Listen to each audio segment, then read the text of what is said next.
Alright. Enough of that. Trials and Tribulations. Yo.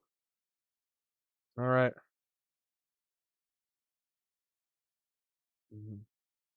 Let's begin, shall we?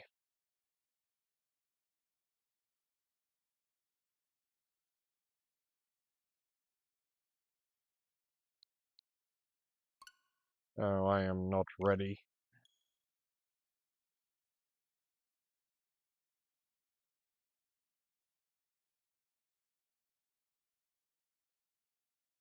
Let me just make sure the...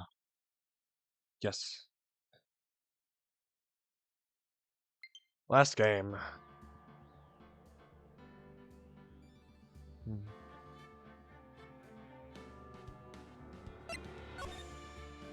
That's gonna be crazy.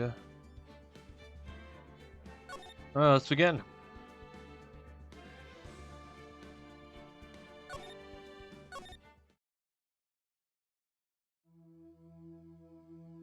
So, I think... Ah! How did I get into this mess? Why? Why did I do that? Oh.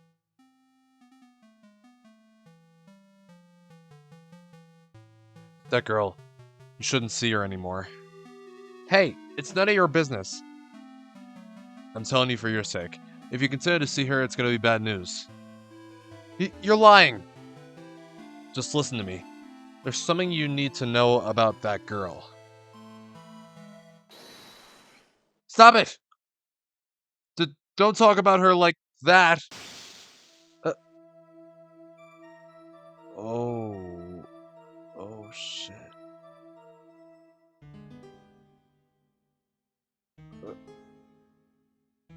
It wasn't me.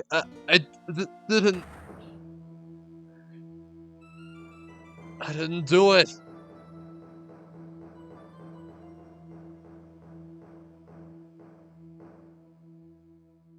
Five years earlier, Mia Fey, second trial. Yeah, to my knowledge, you play as me in this.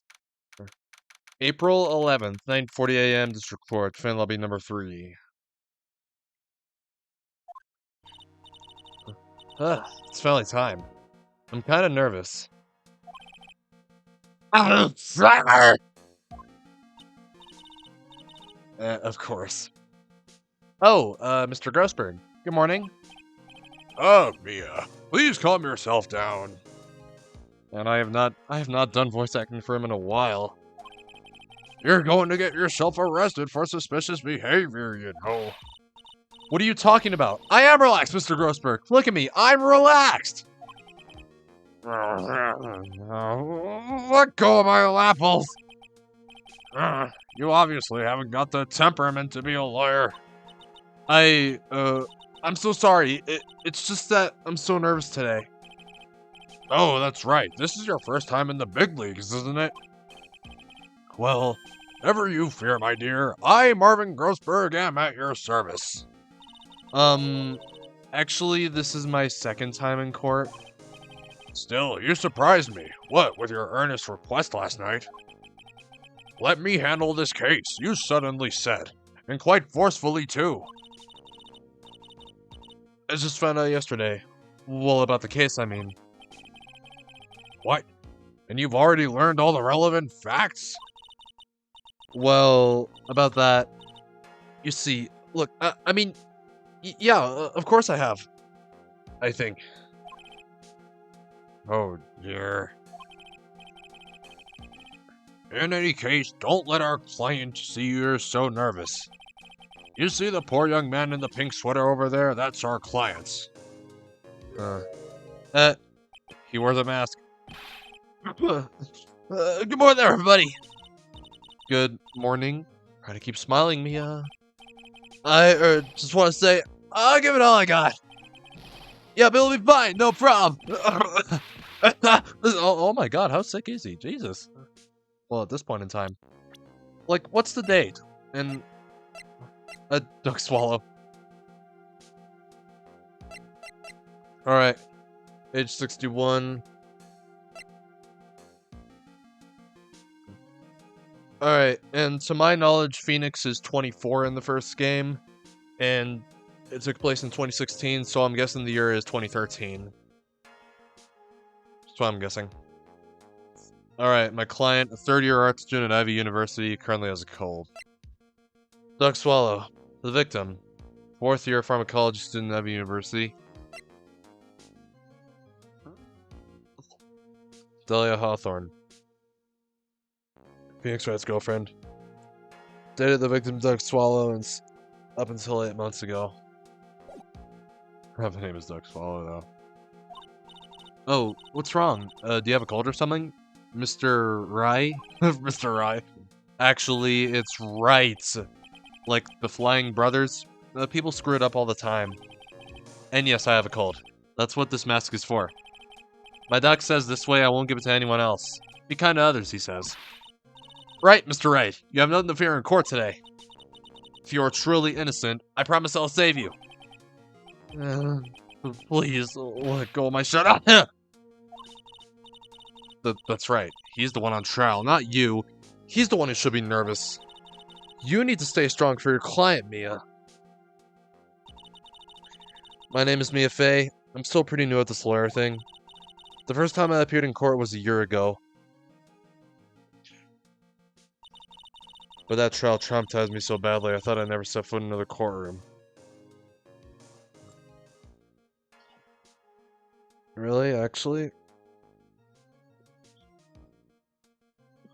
Wait, what was so bad about that trial? Maybe we'll learn it in this episode, or maybe later in the game? I don't know.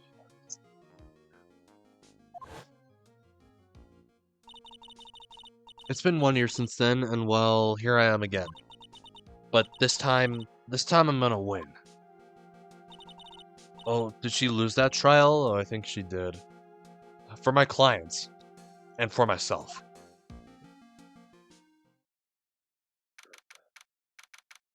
Mia, you get in there. And you kick ass. Alright, 10 a.m. District Court, Court number 2.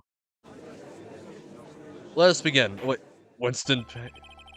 Court is now in session for the trial of Phoenix Wright.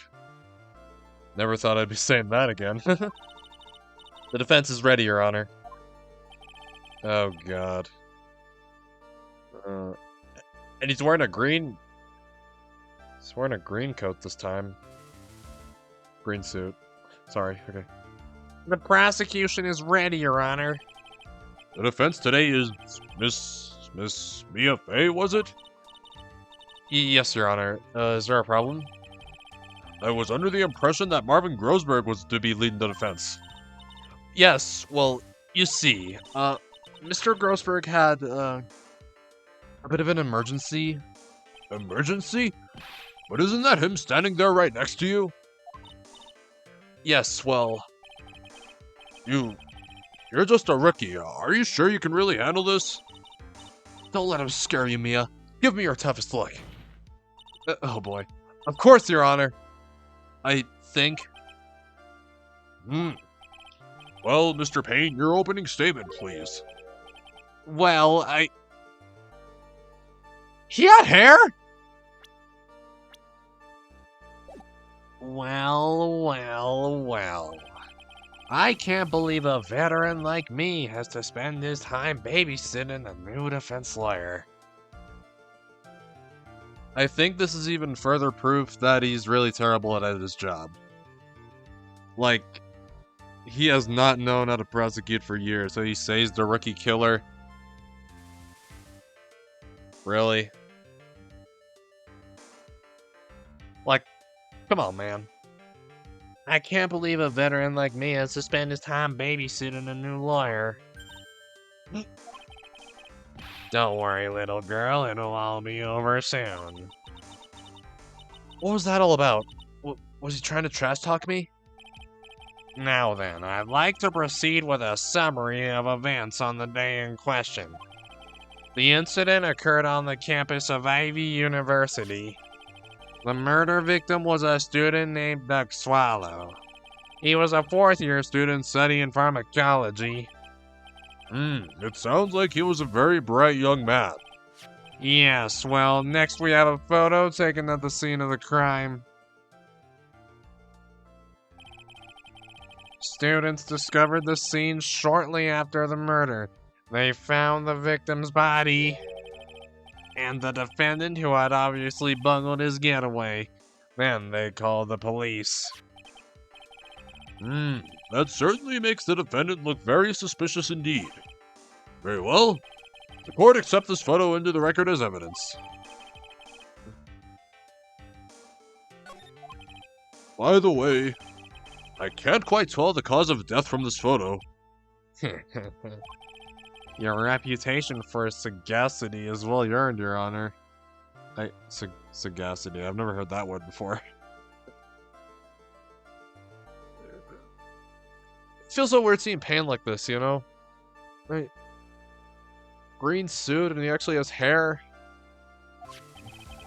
The truth is that the victim died a rather unusual death. An unusual death? What do you mean, Mr. Payne? Well, perhaps the defense would like to take this question. Huh? A simple question. I thought I might loosen you up a bit. I am a genteel man, if you will. What the hell does that mean? A what? Stand up to him, Mia. Show him what you're made of. Ah, perfect opportunity. Well, what was it? The cause. Go on. Please say you know at least this much.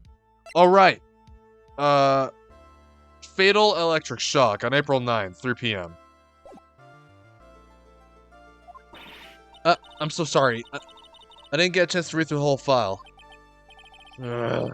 My hemorrhoids are beginning to act up. Oh my god. Now, see here. The details of the case are filed under the court record. But you knew that already, didn't you?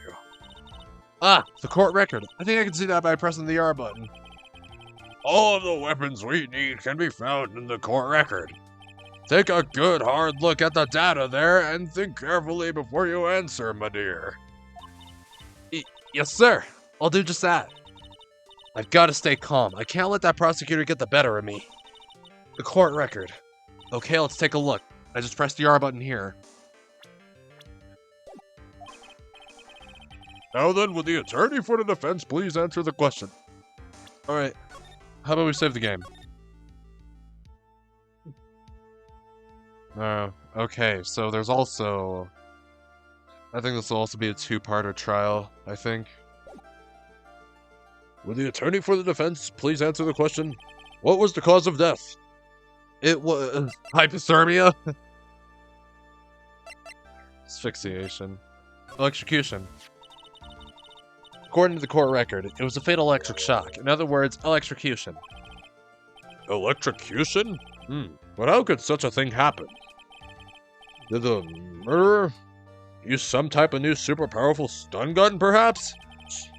The answer to that will become crystal clear as this trial proceeds, Your Honor. But before that, there is one more vital issue. What's that? Why, motive, of course. Apparently, there was some bad blood between the victim and the defendant. Bad blood? What do you mean? Oopsie, I'm terribly sorry. You're the defense attorney, so you must know all about it. I shouldn't be stealing your spotlight like this. I really don't like this guy's smug attitude. That's Winston Payne for you. He is one smooth operator, if you catch my drift. Yes, but once you find the contradictions, then, yeah, he just falls apart. Worst prosecutor ever. One smooth operator, if you catch my drift. They don't call him the rookie killer for nothing, you know. Or, I don't know, rather the rookies kill him. Because that's what I've been doing for the past 2 games. Now then, let's hear from the defense. What was the source of the bad blood between the victim and the defendant? Alright, the bad blood, oh my god, his hair! A veteran lawyer with a little too much confidence. Dated the victim till 8 months ago. At this time, I would like to see some supporting evidence. Evidence? No need to get all worked up over this. As I said, all our weapons can be found in the court record. Find the evidence you need and then shove it into old Greybeard's face. Yes, sir. In old Greybeard's face. Mr. Grossberg. Try to set a better example for the young lady. Oh my god. Mia, evidence isn't the only thing in the court record. People's profiles are as well. You can toggle between profiles and evidence with the R button, so be sure to go over it all. Now then, let's see what you've got. What was the cause of the bad blood between Phoenix Wright and the victim?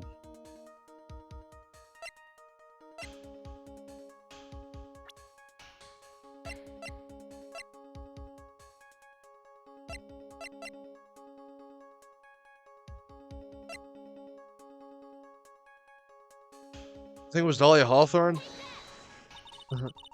The reason for the bad blood between the two of them was this woman here. I take that as kind of cute, though. Kind of. It's this woman here. Dahlia Hawthorne, is it?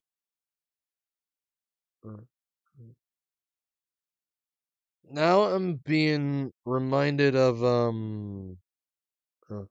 the like two bands, them being Black Dahlia Murder and Hawthorne Heights. You know? Dahlia Hawthorne, is it? Very good, Miss Fay. You seem to have picked up on at least this much. This woman is the girlfriend of the defendant, Phoenix Wright. But up until about 8 months ago, she was with the victim, Mr. Swallow. Clearly, she has some part to play in this story.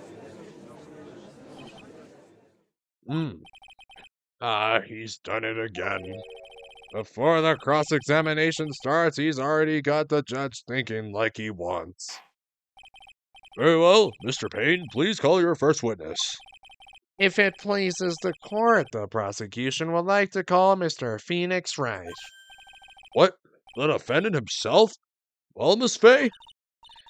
It's fine. After all, Mr. Wright is innocent. Right? The defense has no objection. Very well. This court calls Mr. Phoenix Wright to the witness stand. Alright. Hello, Mr. Wright. Witness, please state your name and occupation. Oh, yes. My name is Phoenix Wright. My job is, well, right now I guess I'm a suspect. No, he means what did you do before you were arrested? Oh, that's not...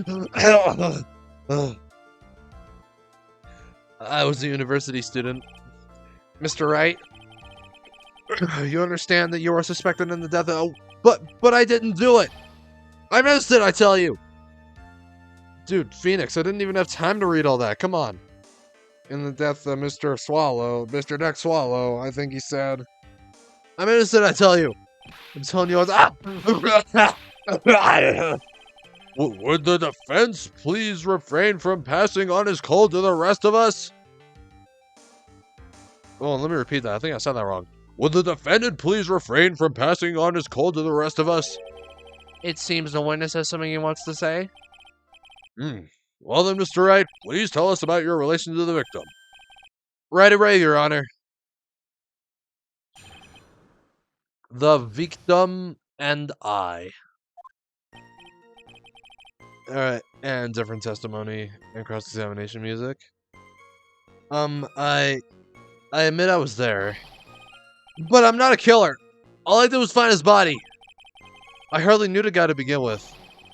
I never even talked to that stuck-up British wannabe. He was British? I see. So you hardly knew the victim? Does he even say he's British? No. I see. So you hardly knew the victim. Right, like I said, I'm not a killer. Ugh, it looks like the judge understands. You're being naive, you know.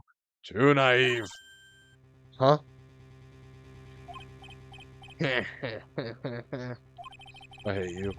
It seems that you've forgotten one small thing, young lady. And that would be? This witness still has to undergo something called cross-examination. Hold on, give me a second.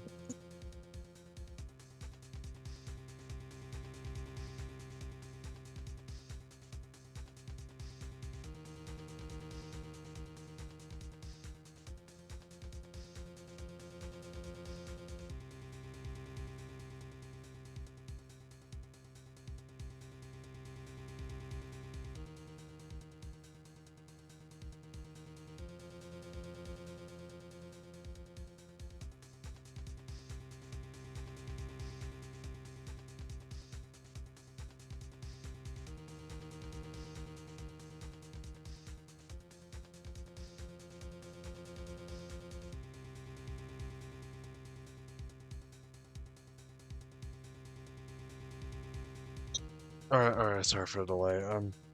Something called cross-examination. Cross-examination? He's right. And it's the defense's duty to carry out the cross-examination. The purpose is to determine if a witness's testimony contains any contradictions. Contradictions? If a witness is lying, their statements will conflict with the court record. But Mr. Wright is my client. Even if he is your client in court, all lies must be struck down. As a lawyer, that is your duty, you see. What does he mean by that? Saying that testimony just now that there was a lie, a contradiction? Now then, your cross-examination, if you please, Miss Fay. Please, Mr. Wright, tell me you haven't been lying. Hey, Rachel, what's up? You wouldn't do that to me, would you? This is the third game. The victim and I. Oh yeah, Phoenix is the defendant. Mida was there. Alright, first off, let's go through the 3 p.m. Crime took place at IVU.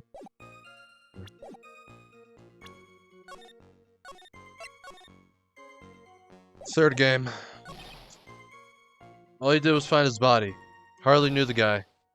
Never even talked to that stuck-up British wallaby. Oh boy. Well, my dear, do you think you can manage on your own from this point? Dude, what's good? Mr. Grossberg, I could use a little help. Please don't look so sad. It brings a tear to my eye when you do. Alright, listen carefully. By comparing the testimony to the court record. Yeah. I present the evidence. Yes. Bryn! That's the... I don't see any country. You don't have enough information? Oh, you can press for more information. I'll lean on a witness. Even if they're my own client? It doesn't matter who it is. If you think they're lying, press them like a cheap suit. That is the obligation of an attorney. Okay, Mia. One more time from the very beginning of this testimony. Yeah, we're playing as Mia. This was like 3 years before the first game, so... Alright, you admit you was there. You got no sleep? What? Oh god.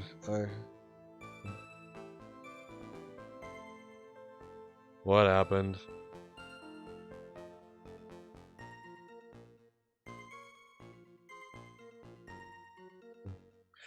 When you say there, you mean the place where the victim was murdered? Yeah, sort of. The place where something happened, anyway. Oh my god, his objection! I cannot get over it!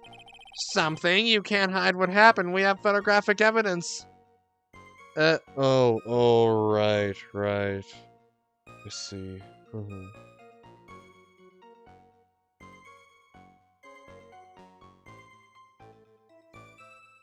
You can't hide what happened. We have photographic evidence. And Phoenix is sick. Anyway, Mr. Wright. Oh jeez, I hate that. Oh, I hate that so much. What were you doing at the scene of the crime? I thought you said you didn't know the victim, Mr. Swallow. It was just a coincidence. We bumped into each other by accident. A coincidence, huh? What did you do, Ren? This time? I'm sorry. All you did was find his body. You say you found the body, so who called the police? Huh? And he's sick again. Unfortunately, it was some other students that notified the police. Other students? That's correct. They were witnesses. Oh boy. Witnesses who saw the defendant standing there next to the body in shock. Oh jeez. Oh, what? Is this true, Mr. Wright? Oh god. Could you stop sneezing every time you're in a bind?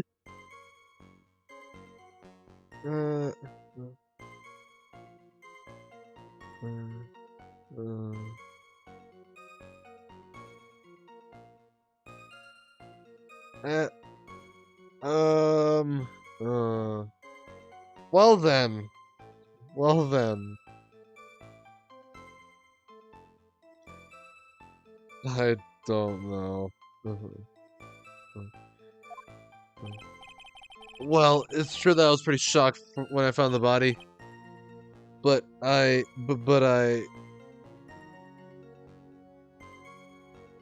Is that the only way to know it's true? Just do it yourself? Huh. Can you make a prediction? Oh yeah, absolutely. Take note, this is like my first time. This is my first time playing Trials and Tribulations. I have not played the game until today. I've only played the first 2 games.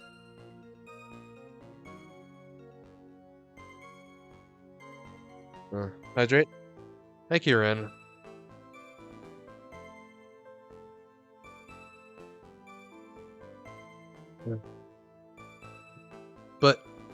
But you think the guy in the mask is not guilty? Yeah, because he's Phoenix. He's Phoenix Wright. You're gonna go sleep? Okay. I hardly knew the guy to begin with. Hold it. So, you didn't know his face or even his name, right? Yeah, that's Phoenix, and we're playing as Mia. No, that's Phoenix! Right, well, no. Okay, good night, Ren. Have a good sleep. Alright. Look, I'm gonna be honest. Look, this case takes place 3 years before the first game. The first game takes place when Phoenix is 24. See, Phoenix is 21 here.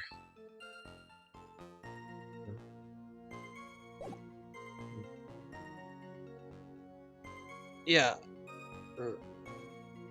All I know about this is that Phoenix was the defendant and you play as Mia. Before I played this game. Right, well, no, that is, I mean, he's so young, yeah, he is kinda young. That is, well, I mean, so, which is it? Did you know him or not? Now, see here, you can't avoid answering the question by sneezing all day! Well, I guess I didn't know his name. News to me. Why didn't you tell me that before? I heard he used to date Dolly. Who is this Dolly person? Ah, yes, that will be the defendant's lover, Miss Dahlia Hawthorne. Oh, I see. Ah, young loves. How bittersweet. Goofy looking, what's with the cape? That's all I knew about him. Or maybe that's a scarf, I don't know. What's with it? I don't know, I think that was just him. Look, at this point he's a 3rd year in college. And, yeah, he's a 3rd year art student.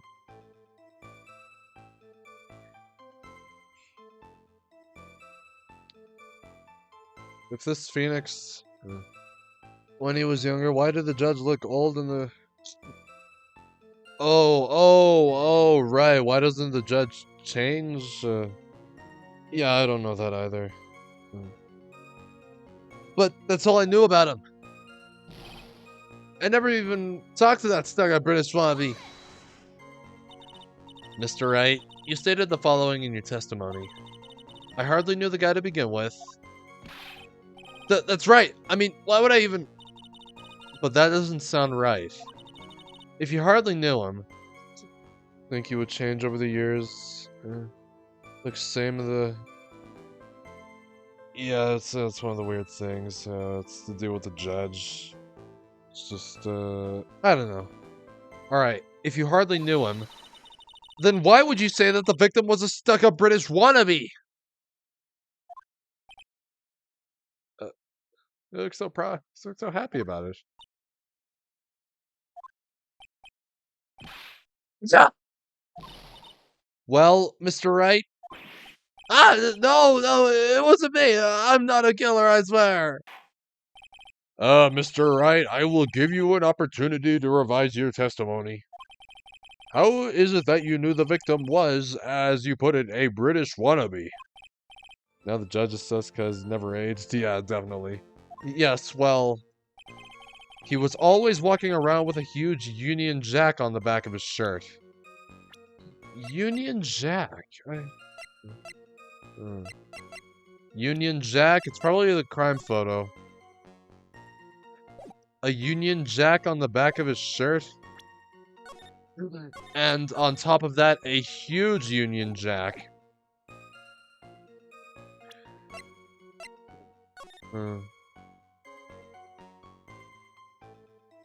I don't see no Union Jack, so I'm gonna present the crime photo. Yeah, huh? Are you certain you saw the Union Jack? Yeah, I'm sure. It was right there on his back. Miss Faye, is there some point to this line of questioning? Your Honor, please take another look at the crime scene photo. As you can see, there's absolutely nothing on the victim's back. Hey, wait a minute! He's wearing a leather jacket!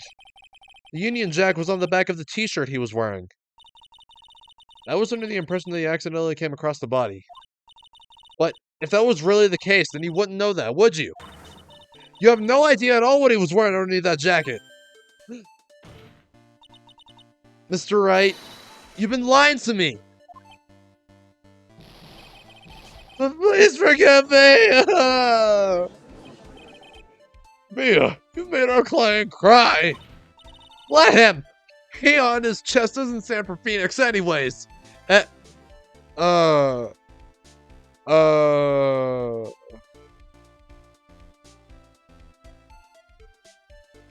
Well then. It doesn't stand for P?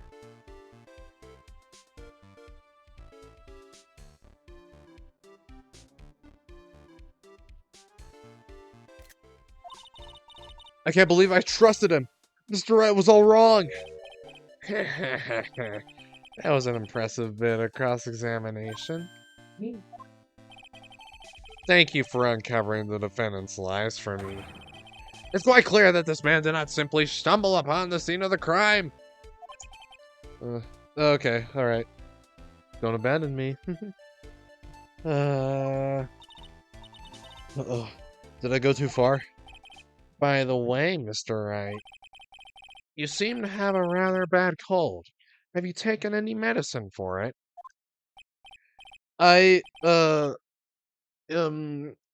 Yeah, I took some, but, was the medicine that you took an over-the-counter brand called Cold Killer X? Yeah, that's right. It kills colds good. Hey, wait a second. How did you know I'm a big fan of Cold Killer X? Would you happen to have that medicine with you right now? Well, actually, I seem to have lost it somewhere. He lost it? Does it even have anything to do with the case? Mr. Wright, shall I tell you where your cold medicine is right now? Huh? Your Honor, I'd like you to take a look at another photo from the crime scene. Oh shit. Whoa, what's this? In the victim's hand, it's Cold Killer X! Yes, but even I've got a bottle of Cold Killer X in my apartment. I'm sorry, but I'm afraid that argument won't work. There's no doubt as to who this bottle of Cold Killer X belongs to. Especially since Mr. Wright's fingerprints are all over it! What? Sensing his murderous intent, Mr. Swallow must have picked up the bottle of medicine, dropped by Mr. Wright, and hid it in his hand. His purpose in doing so can only have been to identify his killer as Phoenix Wright! Oh, jeez. Order! Order in the court! Your Honor, I'd like to present this photo and bottle as evidence. Very well. The court will accept them into the record. Victim's watch stopped at the time of death. I'm clutched in the victim's hand. Covered in Wright's fingerprints. Also, the victim's wristwatch was broken. Broken? Yes, it ceased functioning when a large wave of electricity passed through it. Well, Mr. Wright, do you have some kind of explanation for all this? This is really bad. Oh, my buttocks. My poor, poor hemorrhoids. I don't think you're sitting down. What really happened? The truth is, I went because he called me. He was in the pharmacology department, so we agreed to meet at 2:45 behind that building. We talked for a bit, and then around 3 we split up. And then later, when I went back, I found him lying there. I've been taking Cola-X for the last 2 or 3 days, but I lost my bottle of it around lunchtime on the day of the accident. Mr. Wright, that's completely different from the testimony you gave previously. I'm sorry, Your Honor. I was afraid you wouldn't believe the truth. You'll forgive me if I say I hardly find your current testimony any more credible. Miss Fay, please begin your cross-examination. Oh, please, Mr. Wright. Oh, please, Mr. Wright. Don't tell any more lies. What really happened?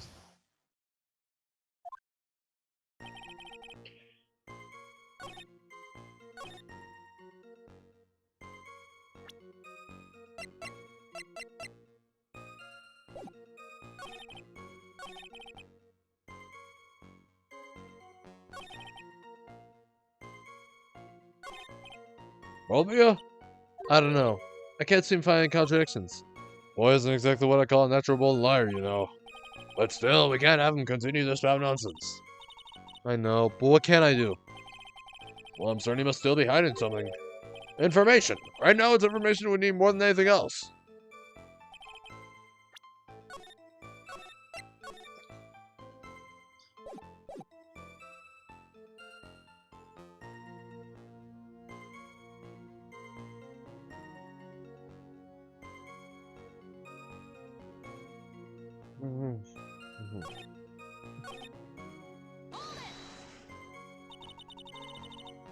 So, what was it you were talking about?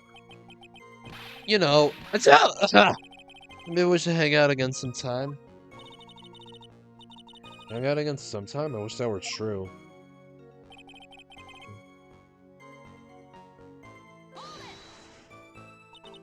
So you say you went back? Yeah, that's why I found the body. Yes, but why did you go back in the first place? Were you angry with him? Well, that's right, I was. Then why, Mr. Wright? Why did you go back there? I thought maybe we could make up.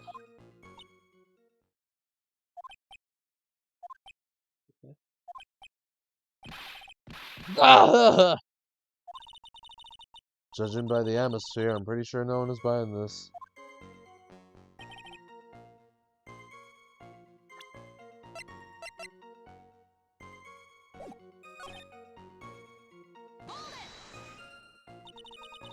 On the day of the incident, what did you do for lunch? Huh? What does that have to do with anything? You can never be too sure. I always eat with Dolly. Just the two of us. Dolly told me lunches are just the greatest. Her mini omelets are magically delicious. Are you sure they're not Lucky Charms? Ouch! Why did you punch me in the jaw? Oh my god, dude. Oh, I'm so sorry. I just felt like hurting someone all of a sudden.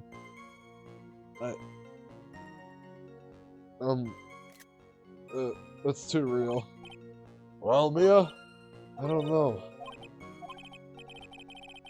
Okay, but maybe I think I pressed the wrong statements.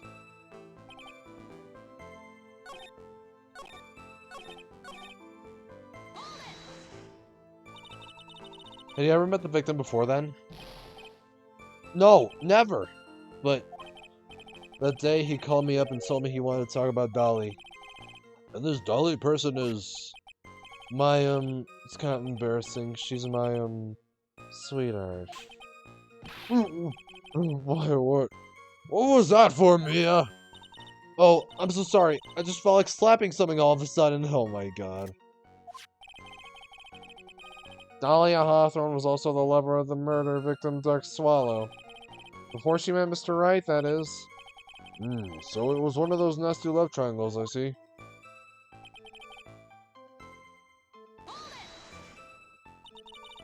Was it Mr. Swallow who indicated you should meet at 2:45 p.m.? Yeah. And we were both there right on time. You said the victim was in the pharmacology department, correct? Yeah, he was studying how to manufacture and improve pharmaceuticals. Everyone called him the alchemist of IVU. An alchemist, I see. I gotta admit, I was a little suspicious. He had a whole laboratory and everything. It was filled with chemicals and strange machines around a high voltage electricity. Oh, how fascinating. He sounds like he was quite an ambitious young man. What do I do? Maybe I should ask him for some more details.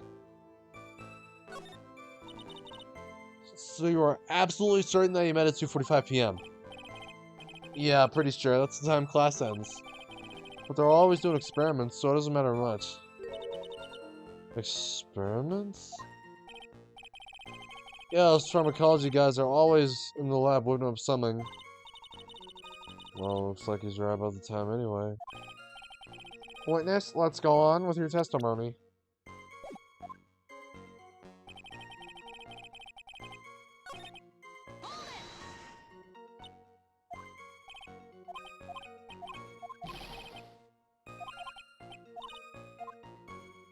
About pharmacology. I was wondering if you could tell us a bit more about the pharmacology department. Okay, sure. I don't know that much, though. A little bit earlier in your testimony, you said something interesting. You said the department uses strange machines that run on high voltage electricity. That's right. They sure look dangerous. They use non-standard voltages, so there are high voltage cables everywhere. High voltage cables. Oh, wait. Yeah, there were electrical poles set up all around the building. High voltage cables run overhead around the roof. Finally, I think we're getting somewhere. I think that's enough for now. So the defendant and the victim met at approximately the time of his death. And then the defendant returned to the scene for some unknown reason. I'm not entirely convinced by his explanation about the medicine bottle either. Let me be frank here, Mr. Wright. Your testimony cannot be trusted. What do you mean? I knew it was too much for a little work for a little girl. Okay, you're speaking like, come on. However, there is still one mystery that still remains. There is, Your Honor. There is, Your Honor? How the murder was carried out, of course. Just how was the victim electrocuted? I don't believe the murder weapon has been produced yet, correct? Well, that is, well, you are correct, Your Honor. So how exactly was Mr. Swallow killed? If I could somehow establish how it was done.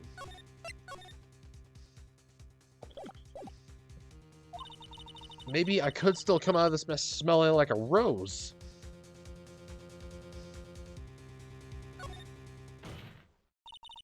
Your Honor. Yes, Miss Fay?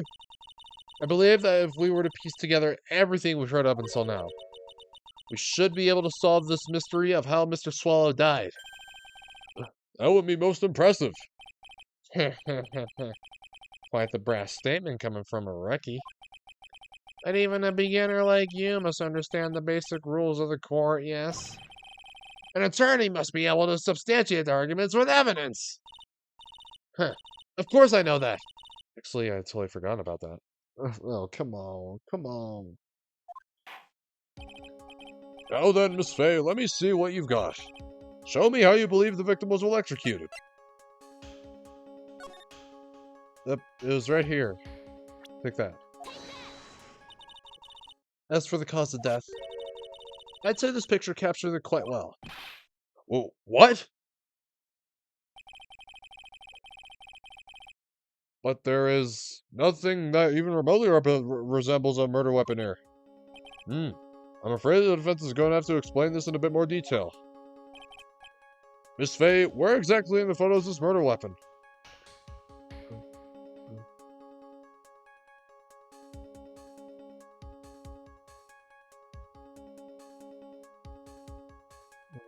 Mhm.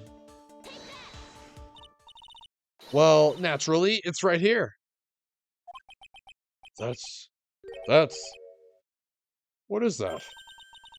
A severed electrical cable, I believe, Your Honor. Remember the testimony we've heard. The machines the pharmacology students use in their experiments acquire high voltage. And because of that, there are special high voltage cables strung up everywhere. So then, the high voltage cable... Yes, the high voltage cable is the cause of death. That is the most likely explanation. That certainly sounds plausible. Who's dead? His name is Doug Swallow. He's the victim. 4th-year pharmacology student. Certainly sounds plausible. Well, Mr. Payne... Oh yeah, and by the way, he died by electrocution. Well, Mr. Payne, what do you have to say about this? Well, I believe some praise is in order. And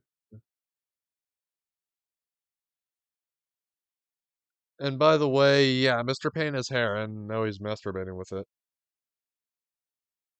Well, like I do. I believe some praise is in order. Don't toy with me, old man. Now, the victim's cause of death may indeed have been a high voltage cable. However, I want you to think about what that really implies. The only one who had the opportunity to use the cable as a murder weapon was... the defendant! Yeah. Sure. Why is he in court? I don't know. Oh god. Yeah, he's 49 at this point. Oh, okay, look, they call him the rookie killer, but he has too much confidence in him, and he's generally bad at getting his points across. The judge is Dumbledore above. Oh, so that's how you see it? Never thought about it that way, but okay then. That much is certainly true. Yes, and that's not all. We have proof. Irrefutable proof that will establish that Mr. Wright was the murderer. You do? Well, what is it? His fingerprints. Fingerprints? You mean that the defendant's fingerprints were on something besides the medicine bottle? Let's take another look at the crime scene photo. As you can see, the victim is wearing a leather jacket. Why does Payne play with his hair like... That's literally what I just said. I just said he's masturbating with it. As you can see, the victim is wearing a leather jacket. As you may know, leather holds fingerprints quite well. You mean? Yes, it was quite clearly imprinted on the chest area of the victim's jacket. The paw print of the defendant's very own hand. What? I can only think of one way Mr. Wright could have left a print like that. Intent on murder, he squarely pushed the victim toward the severed electrical cable. Oh, God. Order! That's enough! I think we can conclude that there is no reason to continue with this cross-examination. Stick a fork in us. We're done. Mr. Grossberg! My hemorrhoids never lie. The show is over, Mia. Look, this case in particular, this is the first time I'm hearing of his hemorrhoids. Like, yeah, he mentioned his hemorrhoids earlier, but he keeps bringing them up. Like, what's up with them? Why are they so bad? My hemorrhoids never lie. The show is over, Mia. I knew that boy was guilty the first time I saw him. No, you're wrong. Mr. Wright is innocent. No further evidence is required to convince me of this man's guilt. Your Honor, at this time I am prepared to render a verdict in this case. Hold it. Yeah, there you go, Mia. Grossberg, a fat monopoly. Oh my god. Oh boy, we're back to this now. Oh, that's the first time in a while someone called him the Monopoly Man. Do you have something further to add, Miss Fay? Is this what you want, Mr. Wright? You still haven't told us the truth. The whole truth. If you don't say something now, the judge is going to hand out his verdict. But I can't. I just can't say it. If I told you what really happened, then I'd be... It's okay. It's okay, Mr. Wright. I'm your attorney. You can trust me. Miss Fay. No matter what it is that you have to say, I believe in you, and I'll represent you to the very end. We've already established the defendant's guilt. There's no further need for him to say anything. Well, wait a minute, Mr. Wright. I'll tell you what really happened. But I've already told you, Mr. Wright, there's no need for further... I did it. Wait, what? No. I admit it. I pushed him. Oh god. It's my fault. My fault that Duck Swallow is dead. Oh jeez, no, not like this. That girl, you shouldn't see her anymore. Hey, it's not your business. I'm telling you for your sake. If you continue to see her, it's gonna be bad news. You're lying. Just listen to me. There's something you need to know about that girl. Stop it! Don't talk about her like that! Oh, jeez. Oh my god. No way in hell. No.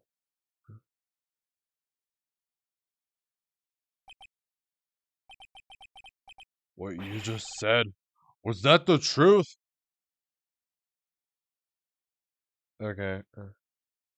Very off topic, but every time I do an accent, I feel like I'm aiming for Australian instead of British, you know? Judge looks traumatized. Yeah. Was that the truth? Yes, I was afraid. Afraid that if I told the truth, everyone would think I was the murderer for sure. Well, as things currently stand, we're all absolutely convinced you are. But please give me one more chance to explain. This time I swear I'll tell the whole truth. Yeah. It'll be okay. Want him to say, I believe in you. Oh, but thank you. I still can't believe it. You really did push the victim. It feels like my hemorrhoids are doing the Harlem Shake.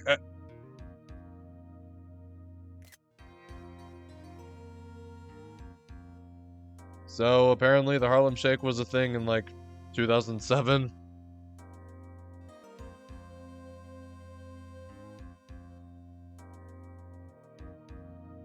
When did this game come out? Alright. It came out in 2004 on Game Boy Advance in Japan. And then it was released in 2007 on the DS. Oh god.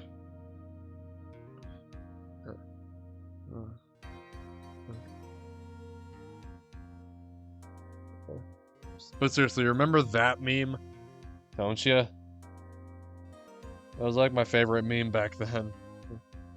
My favorite song. When I pushed the victim. That guy, he was talking bad about Dolly.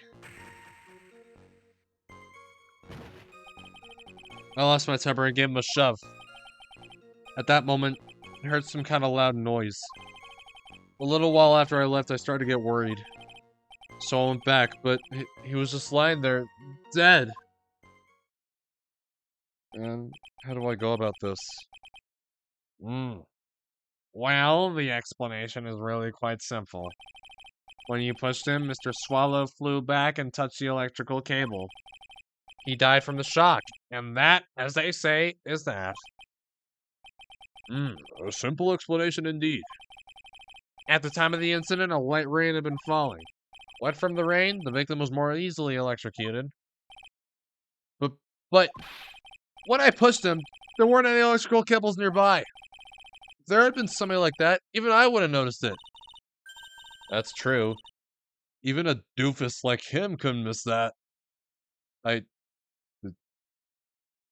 Who smells doofus like that? Miss Faye.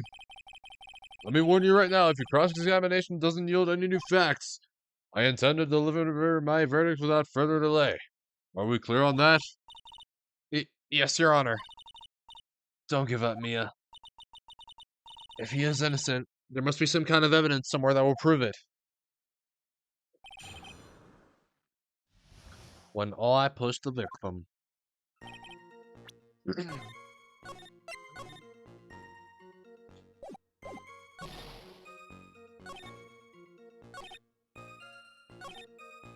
Loud noise. A little while after I left. Unless we can find something that shows his innocence from that testimony, my dear. I'm afraid the judge will make his final decision with no remorse whatsoever. Yes, sir. Right now I need more info. Info that will help me turn up some contradictions. So, what kinds of things did Mr. Swallow say to you? He said all sorts of terrible things about Dolly. He said that she was a bad girl.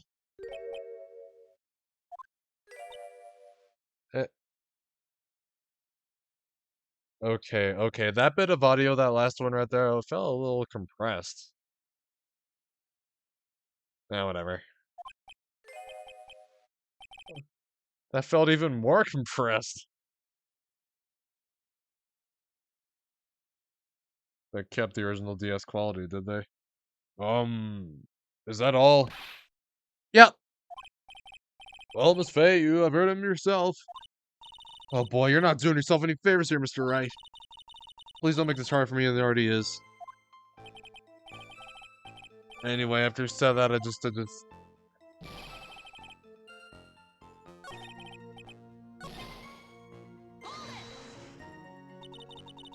Can you tell me about what happened in a little more detail?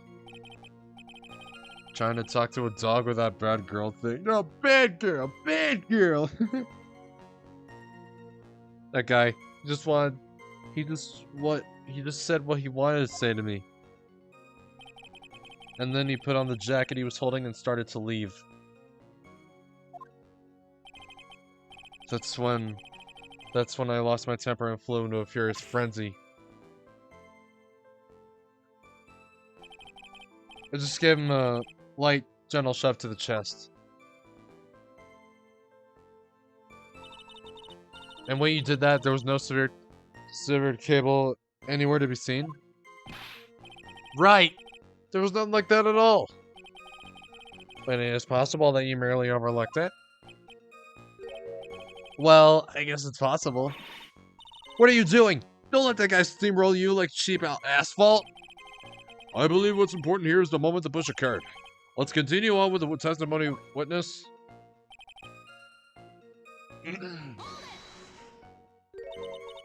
Loud noise. And what will you say that loud noise was, Mr. Wright? I'm not sure, but it was really loud. It was like, snap! You know, come to think of it, I wonder what that was. Clearly, Your Honor, it was the sound of the victim being electrocuted. You're not qualified to decide that. What should I do? I'm treading on some dangerous ground here. I think I have a feeling I know what the snap is. Ask for more details. Mr. Wright, that loud noise you heard may be extremely important. So try to remember what it was. No, how do I put it? It was like a sharp crack. Aha! Could it have been? Yes, could it have been? Hurry up and tell us! When I pushed him, he dropped the umbrella he was holding. Oh, okay, now I remember. He was holding an umbrella. He fell right on top of it, and it broke. That was probably the noise I heard. An umbrella, huh? And did that umbrella belong to the victim? Yeah, it was a plastic umbrella. Cheap and frail, kind of like the owner. Then again, I wish I had any kind of umbrella. Hold on. Hold on, cheap and frail. Like any kind of...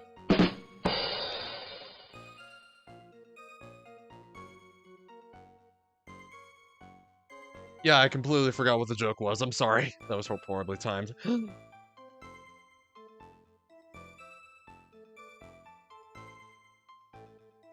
Then again, I wish I had any kind of umbrella. I was totally soaked to the bone. Miss Faye. What do you think? Is there something important in that testimony just now? Well...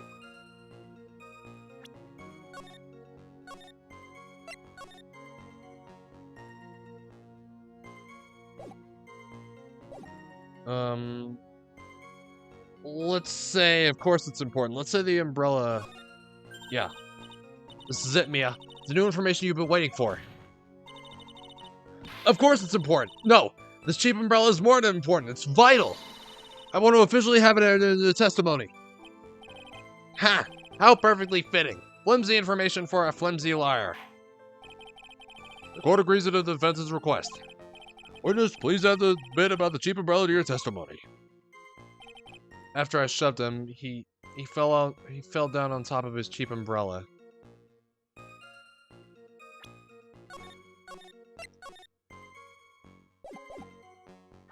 I'd say prevent his crime photo again. Because now all of a sudden Alright, he's clearly laying on his fronts, but actually... Okay, actually I'm not so confident about this. The umbrella's over there though. I'm gonna present this anyway. Yep. Why didn't you testify about the umbrella from the very beginning? Come on. If I had mentioned that, I would have been able to counter the prosecution's arguments earlier. What do you mean by that? Take another look at the crime scene photo. According to Mr. Wright, the victim fell on top of his umbrella. However, if you look closely, the umbrella is nowhere near the victim. Actually, it's by the electrical pole. You're absolutely right. The conclusion here is obvious. After the defendant left, the victim moved from where he fell. In other words, after he was pushed by the defendant, Mr. Swallow was still alive. No! Order, order, order! The victim, he moved? Mr. Payne, the umbrella in this photo, where is it now? Well, it was collected by the police at the crime scene. I want to present it as evidence immediately. Owned by the victim, found broken near an electrical pole at the crime scene. Okay. But the umbrella could have simply been blown there by the wind. According to the testimony, the victim fell on top of the umbrella. There's simply no way it could have been blown there by the wind. But I know this matter of the umbrella seems relatively trivial, but as long as the smallest doubt remains, I cannot render final judgment. Oh, God. I must say I still find it hard to believe that a huge hole has been blown in the prosecution's case by the defendant's testimony. Alright, the victim fell on top of his umbrella. There's a loud sound when this happened. Well done, Mia! Oh, God. What do you got now? Did I really not change my emotions during all that? Okay, I am sorry.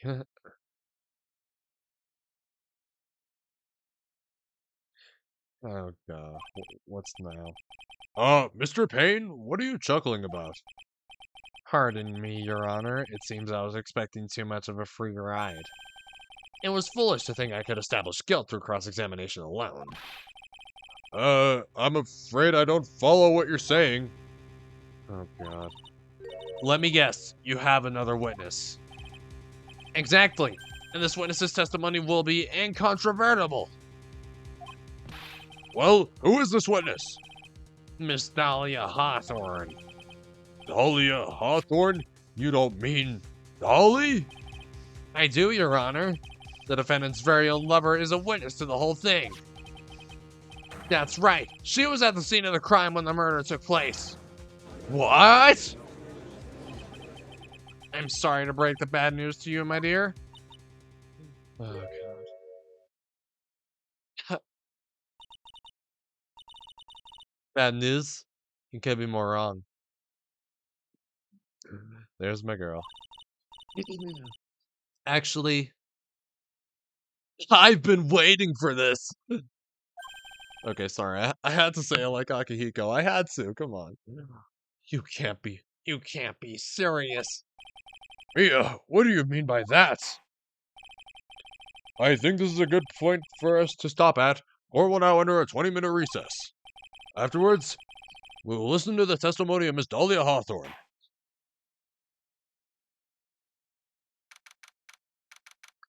April 11:52 a.m. Miss Faye, I'm sorry about what happened back there. It's alright. At least you told us the truth in the end, Mr. Wright. Yeah. So I guess I can start to relax then, huh? Relax, my boy. You can't be serious. After hiding such important facts. But the next witness is my Dolly, right? She'll save me. I just know she will. Should I make him sound like he actually has a cold? Maybe I should. She'll save me. I just know she will. Why do you think that? What do you mean? She's the love of my life, that's why. The love of your life, huh? Would you mind telling me more about you and Miss Dahlia Hawthorne? Sure, no problem.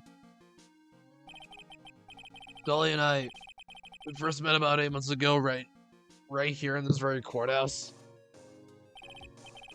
Actually, I'm studying to be a lawyer on this side. Anyway, one day she and I just bumped into each other in the reading room downstairs. That's why I really think it was fate that brought us together.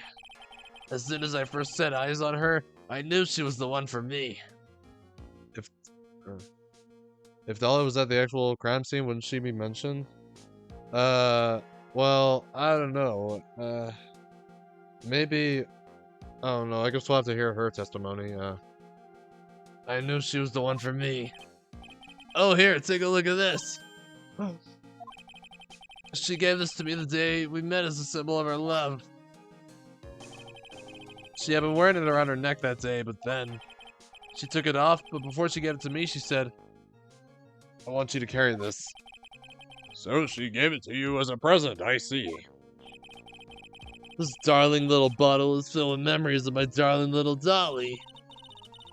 Certainly there's a little bottle, alright. It makes me so happy, I show it to everyone I meet. I want to share my happiness with the whole world. A small bottle necklace given to Wright on the day they met. He shows it to everyone. Anyway. So after that, you and Miss Hawthorne started dating? Yeah, but she's so shy. Every time I see her, she always says the same thing to me. Please give it back now.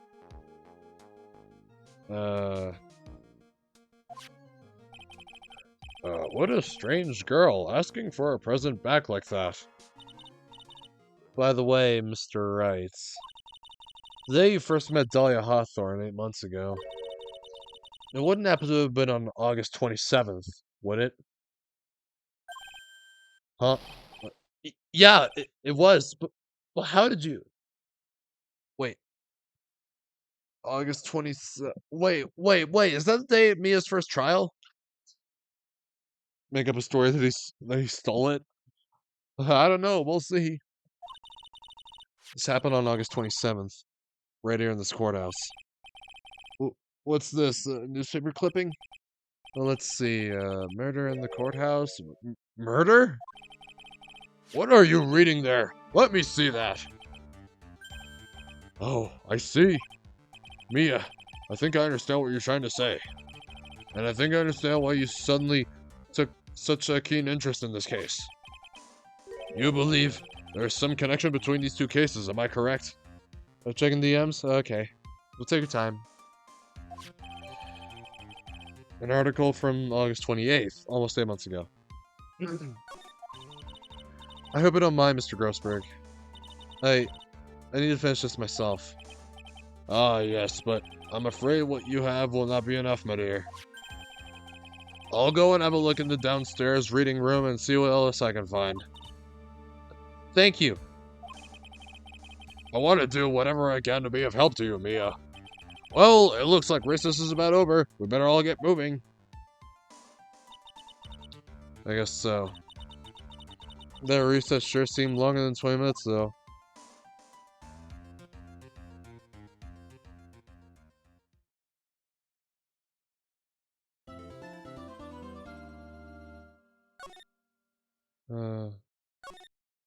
That's new.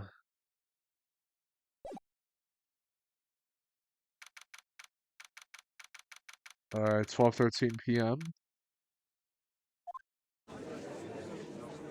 Oh wait, Miss Mia there now? Court will now reconvene. Mr. Payne, please call your witness. This next person is someone who witnessed a crime as it happened. The prosecution calls Miss Dahlia Hawthorne to the stand. Her. Oh.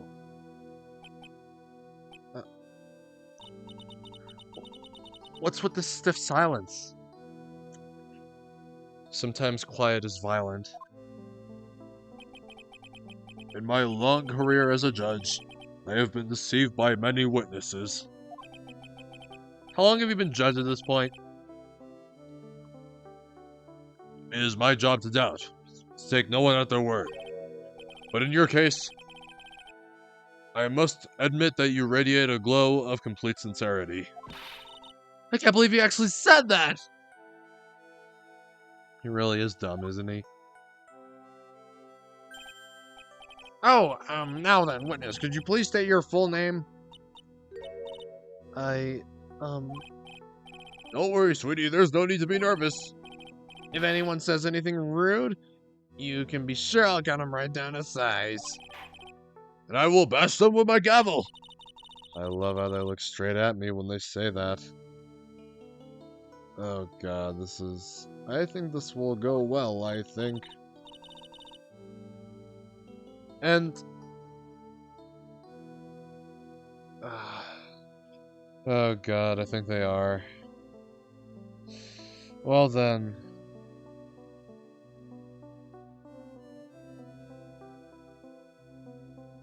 You know, I really don't know how to feel about this. Thank you for calming my nerves. You're all so nice. I almost feel right at home. I already know this doesn't feel right. Not at all. It was nothing. If we may move on now, what is your full name and occupation? My name is Dahlia Hawthorne. I am a junior in literature at Ivy University. I just want to say, it's an honor for me to be here in your noble presence. The honor is all mine. No, the honor is all mine. Well, we know whose milkshake brings all the boys to the... What the hell? What the actual hell?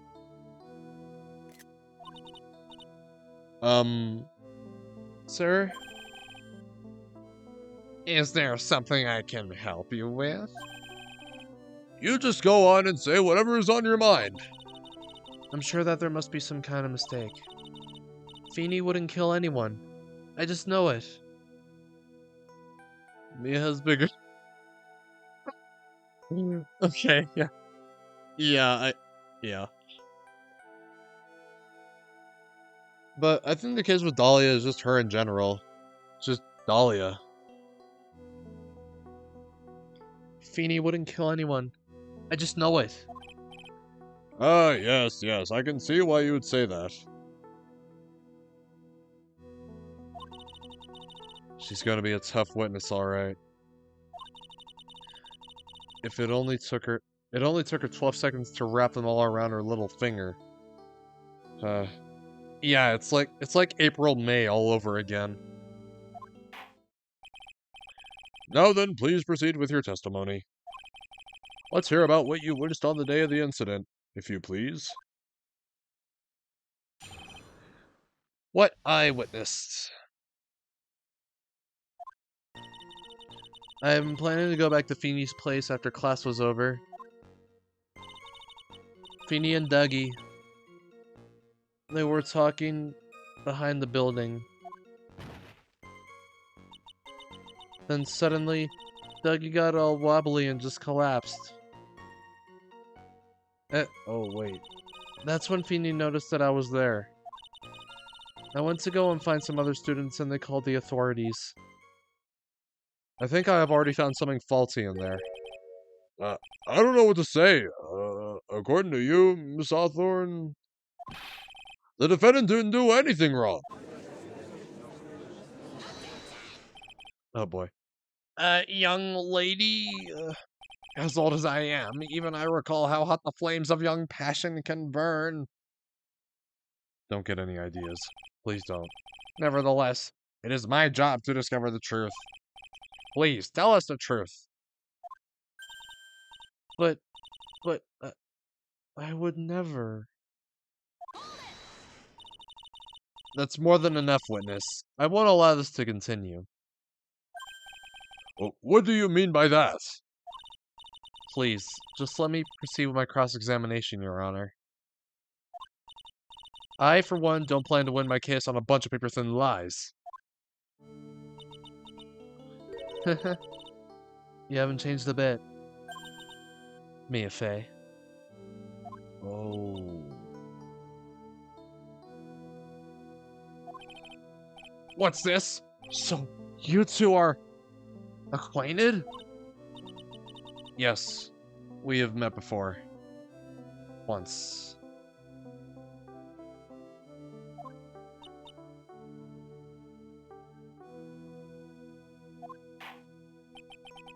In any case, Miss Fey, the floor is all yours. It's good to see you again. Madame Fey. Madame? I'm no one's grandma yet, girlie!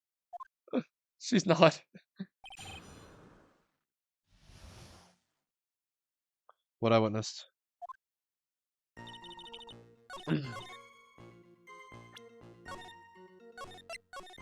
Dougie got all wobbly and collapsed, but Phoenix said he pushed him down. Or the guys enjoying themselves under their desk there. Oh boy. Oh jeez. Oh god, this is. Oh boy. Alright, let's check the article. Murder in the courthouse. Police questioning 19-year-old female college student who was in the cell with the victim.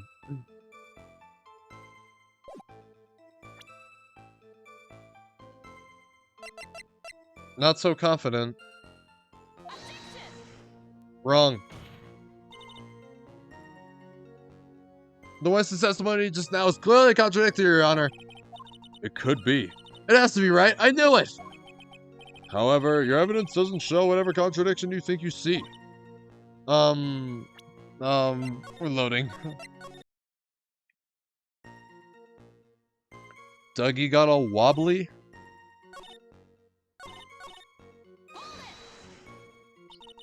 Are you saying that the victim just collapsed on his own?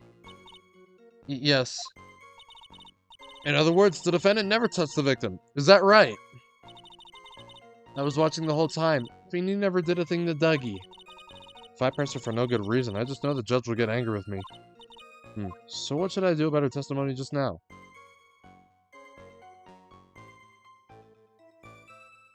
Leave it alone. I suppose the statement works in our favor for now. I'll hold off on looking into it any deeper until it's necessary. Very well, young lady. Please go on with your testimony.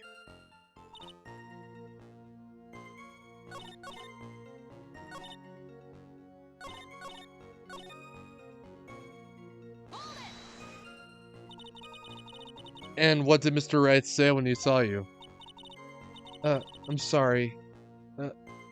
I was so flustered that I really don't remember. Please forgive me. You don't remember? Well, that's common enough. Sometimes I can't recall a sentence I passed only minutes prior. Oh, God. Please, someone, anyone. Stop him before he gets hurt. By me! That girl, she's telling a super obvious lie, and she knows it. She's just pretending to protect Mr. Right. Yes, that's gotta be it. Why'd he kill me? Okay, that means I'm gonna have to dig deep to find the contradiction on this one.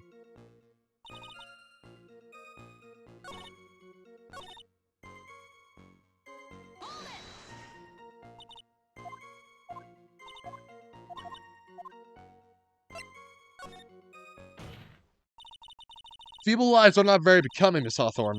So let's drop him, shall we? Well, what? I would never. Oh, jeez. Miss Fay, I will not allow you to badger this witness. I believe the defense is engaged in a fishing expedition. Sorry, too much background noise going on. I'm distracted by it. That is, she has no supporting. Please don't glare at me like that. I'm just doing my job. Now then, Miss Hawthorne. The defendant's palm print was found on Mr. Swallow's loaded jacket. It has already been shown that Mr. Wright did, in fact, push the victim.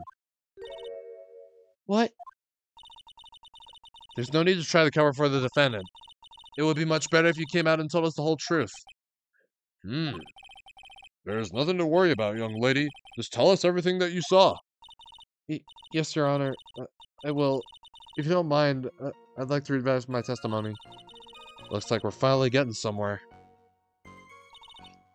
Actually, I didn't see the moment he pushed Dougie.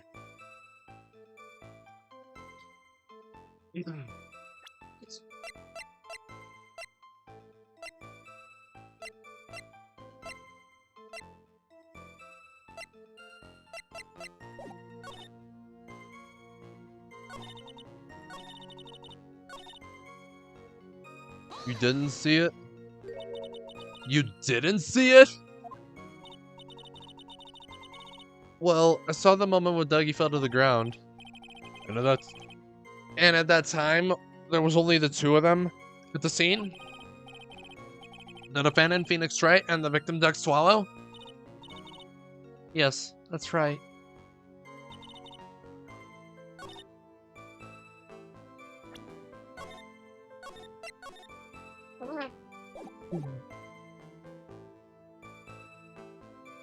Didn't see the moment.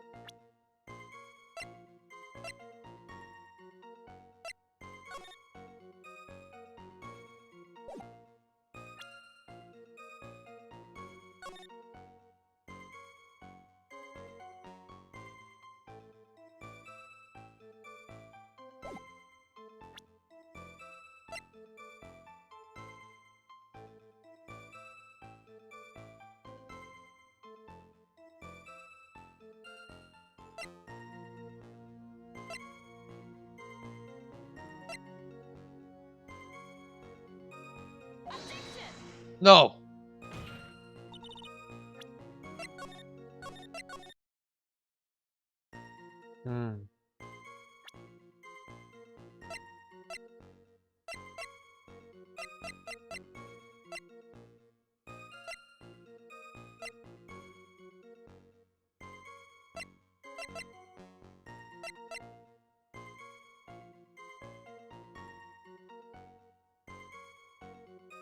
Alright, you're back? Cool.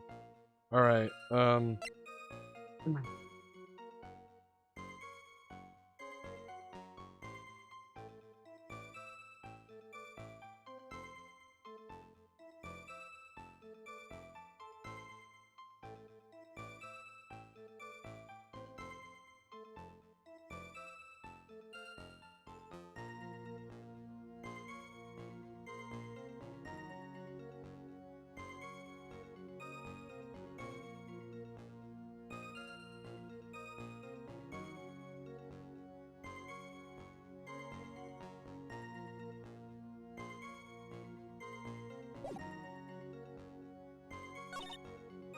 Didn't look like they were fine. Didn't hear anything unusual either.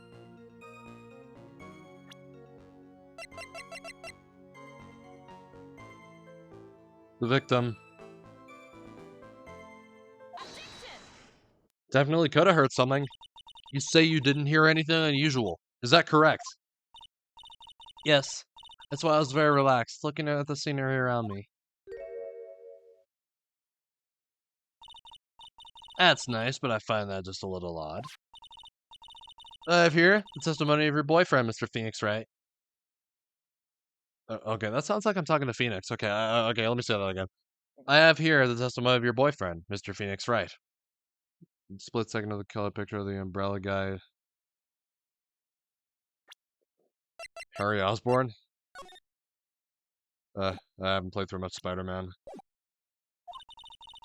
And he clearly testified to the effect that when he pushed the victim, he heard a sharp, loud noise.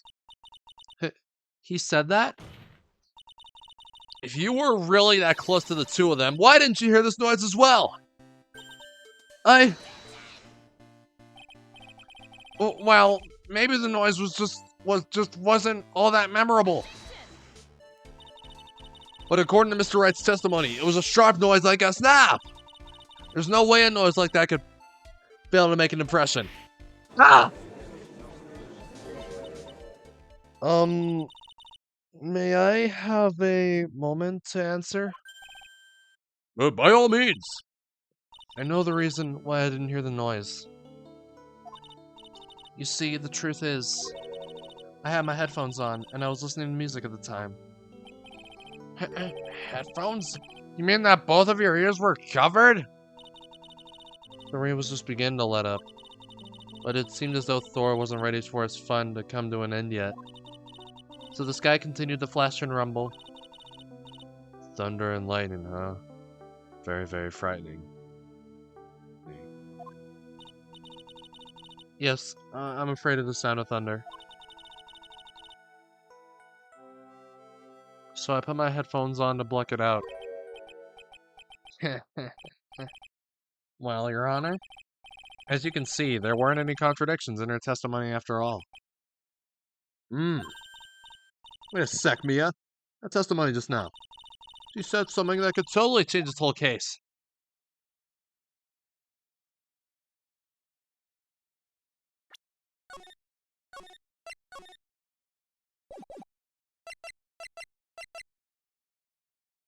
There was lightning?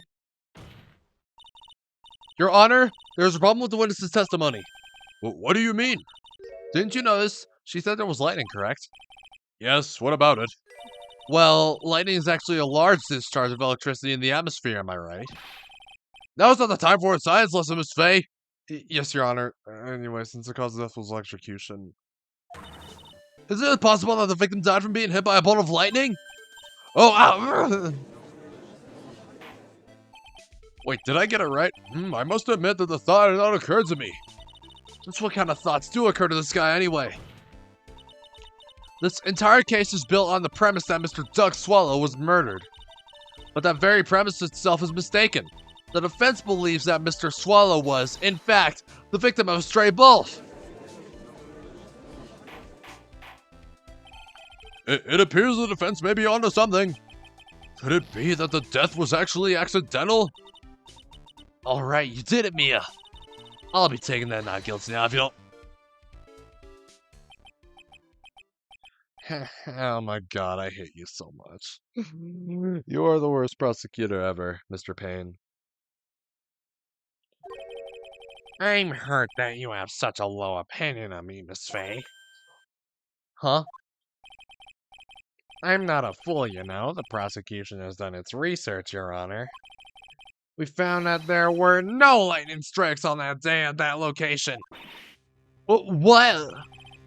What's more, we have evidence that the electrical cable is definitely linked to this case. Evidence, Mr. Payne? Well, what is this evidence? This affidavit. And who's this affidavit? And who's this affidavit from? The pharmacology students who were conducting experiments in our labs that day. Allow me to read out to the court the testimony of the pharmacology students.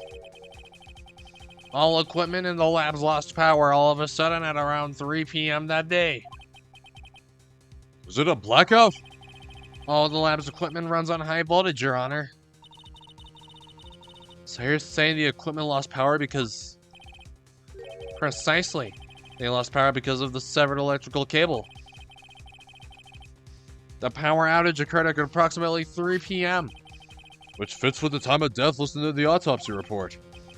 Exactly. In other words, the victim died as a result of touching the severed electrical cable. According to the students, the cables were very old. They were planning on having them replaced in the near future. I see. Apparently, the cables have become so brittle that even the smallest bump would have caused them to break.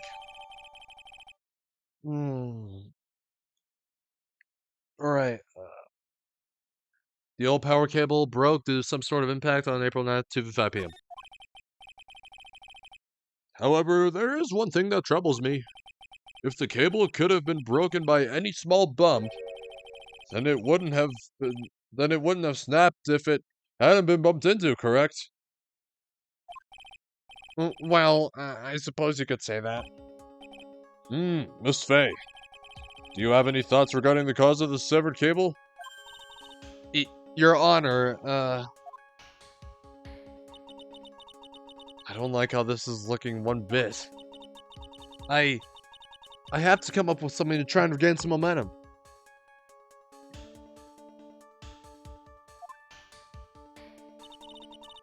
If it pleases the court, the defense would like to say its opinion. Well then, let's hear it.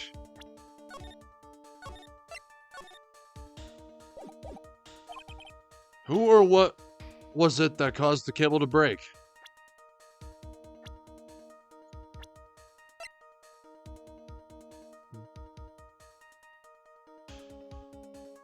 Phoenix? Your Honor, please think back to Mr. Wright's testimony. Rumble the surrounding area slightly? Yeah, I'd say, yeah. I don't know. Please think back to Mr. Wright's testimony. The defendant's testimony? He said that after he pushed the victim, he heard a loud, sharp noise. Now, this happened at around 3 p.m., correct? What year was this when Phoenix was younger? Well, since he was 24 in the first game, he was 24 in the first game, and the first game took place in 2016. Here is 21. Here he's 21, so I'm guessing the year is 2013. That has to be 2013. Now, this happened at around 3 p.m., correct? Yes, that sounds right. Wait. Are you saying that? The lab equipment lost power at 2:55 p.m., which fits right in Mr. Wright's timeline. In other words, it was Mr. Wright's shove that caused the power outage. You thought it was the 1980s? Wait, is it because of Mr. Payne? Because, yeah, that's fair enough. Yes, the prosecution also came to that same conclusion, and it was that very shove that caused Mr. Swallow to be electrocuted. I'm afraid I can't agree with you there, Mr. Payne. Well, what's that supposed to mean? Take a good look at where the victim landed after being shoved. See the umbrella? It's by the electrical pole. That's right, the victim banged into that pole as a result of being pushed. It was that impact that caused the cable to break.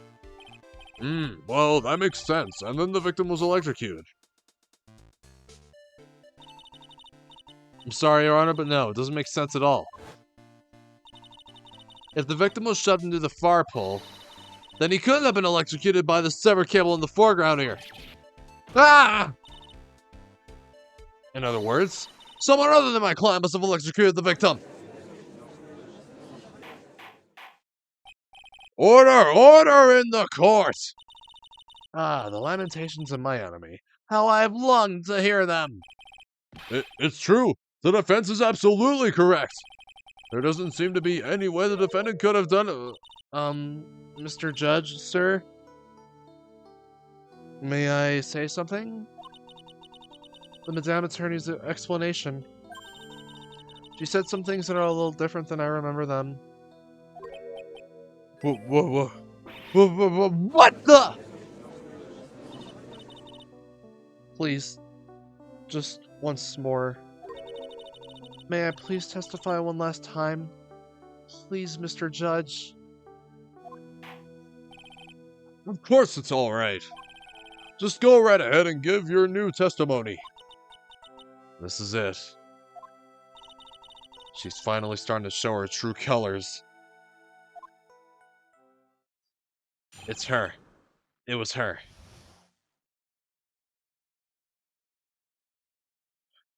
What I witnessed part 2. The truth is, Feeney pushed him twice. The first time was into the electrical pole. That's when the cable broke. Then Dougie tried his best to run away from him. But Feeney caught up and crashed into him from behind. The cable snapping and Dougie being electrocuted. It all occurred in less than a minute. Wait, I see something fishy there. So after being shoved, the victim got up and tried to run away. And that is when the defendant pushed him for the second time. I'm so sorry, Feeney. But I just have to tell the truth. Am I doing the right thing? Am I, Mr. Judge? Of course you are, my dear. As painful as it may seem, you are. She's not. Now then, Miss Fay, you may proceed with your cross-examination.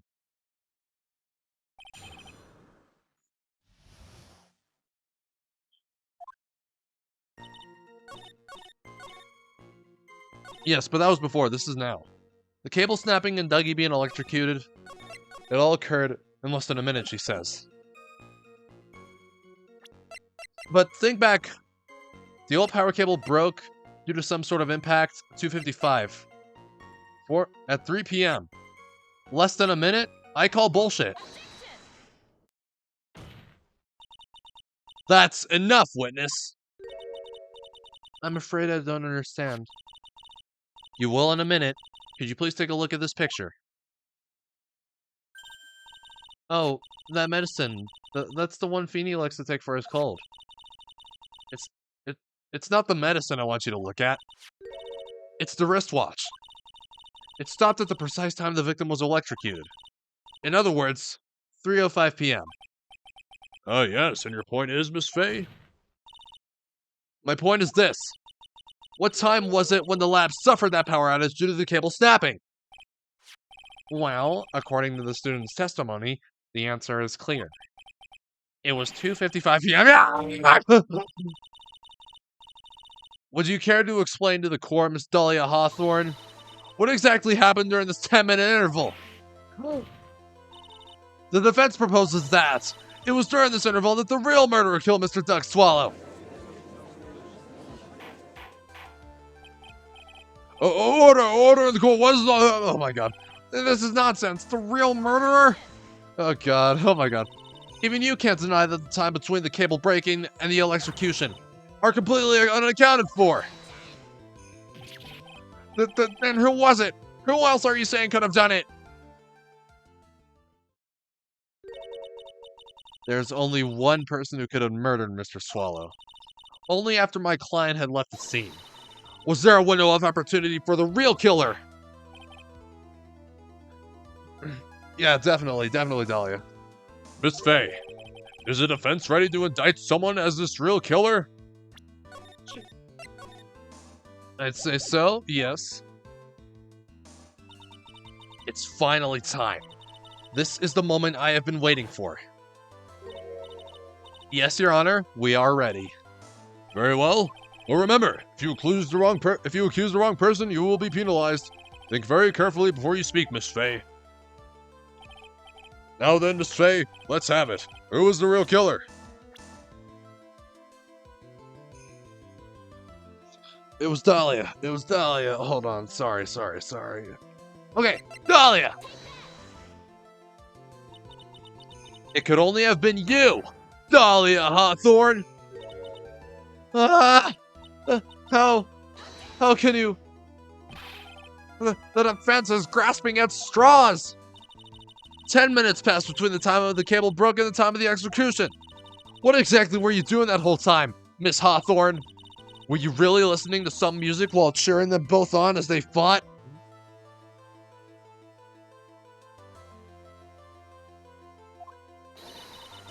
I find it hard to believe that you didn't lift a finger to stop the men dearest to you.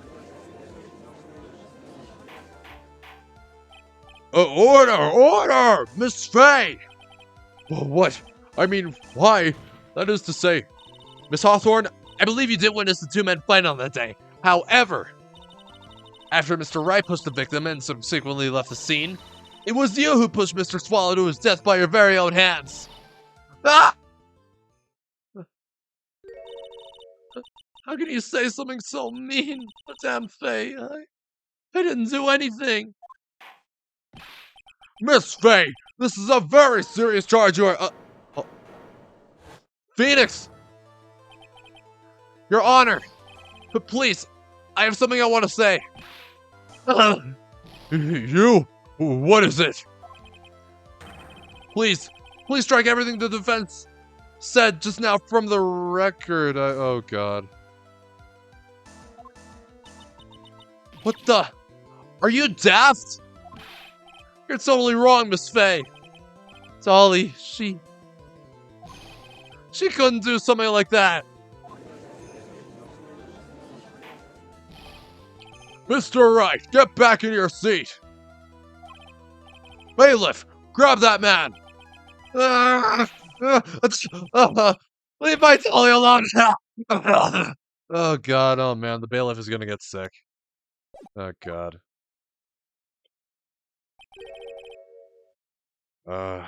That boy. He's gotten himself way over his head. Oh, Mr. Grossberg, you're back. It seems I have arrived just in the nick of time. I found the police report on that incident in your newspaper clipping. All right, on the incident 8 months ago. Thank you so much. This is exactly what I was hoping for. You'd better take a good look at it.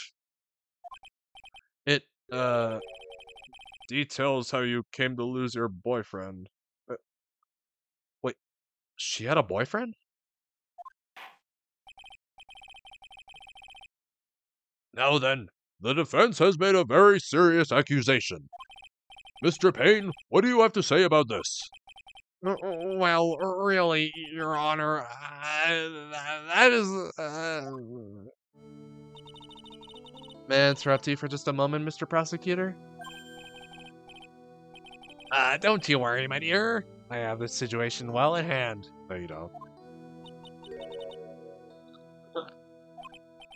That is, go right ahead. Madame Fay, are you seriously accusing me of killing my sweet Dougie? Yes, I am. Not only am I saying you murdered Duck Swallow. Wait, let me read through that. Alright. August 27th, 4 p.m. August 27th, 2012, 4 p.m. Payne should be renamed as Eugene as he looks like a Eugene. Eugene Payne. Eugene Payne? Eugene... that's not a... I mean, his name is a pun. Winston Payne. Winston Payne. I don't know how Eugene is a pun, so I don't know. Alright, victim, Diego Armando, age 28, occupation lawyer, suspect, Hawthorne, age 19. Armando ingested poison while interviewing the suspect regarding another case. Traces of poison were found in the victim's coffee cup. No poison was found in the vicinity or on the suspect's person. It is unclear how the poison entered the victim's coffee cup. Not only am I saying you murdered Duck Swallow, but you also tried to pin the whole thing on your current lover, Phoenix Wright. Oh, I thought she was about to say something about the murder thing, like August 27th. I told you that you should let me handle this.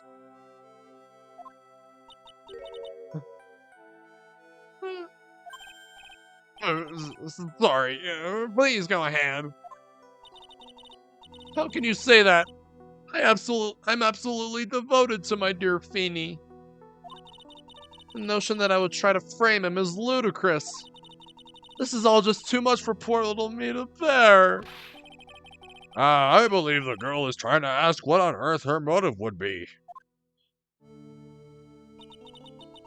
The answer to that lies somewhere in this police report.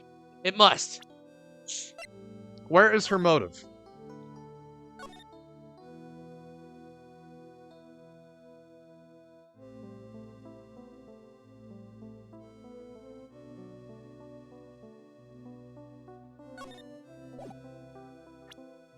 Must.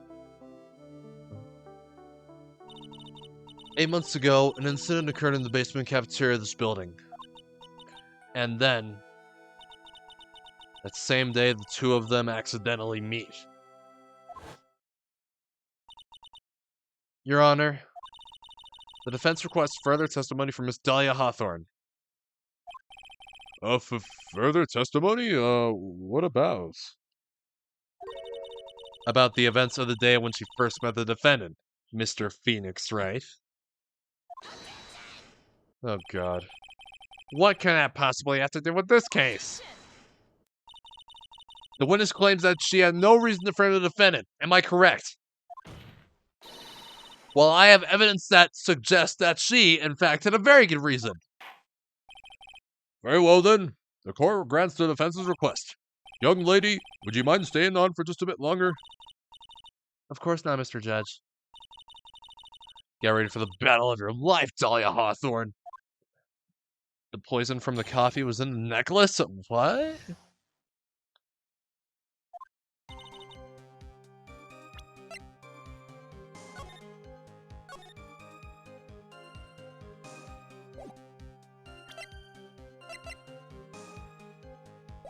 I first met my darling Feeny 8 months ago.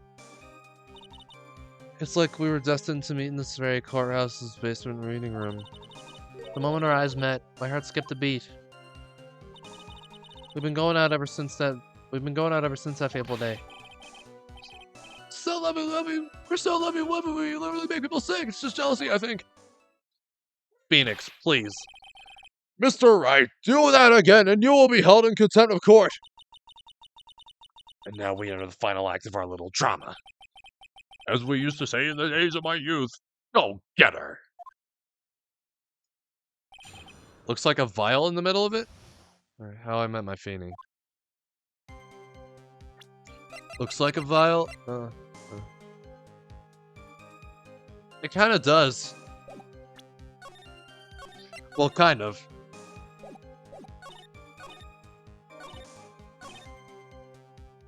Listen to me, Mia. That woman is the judge in the palm of her hand, you see. So the only way to discredit her is to find a contradiction in her testimony.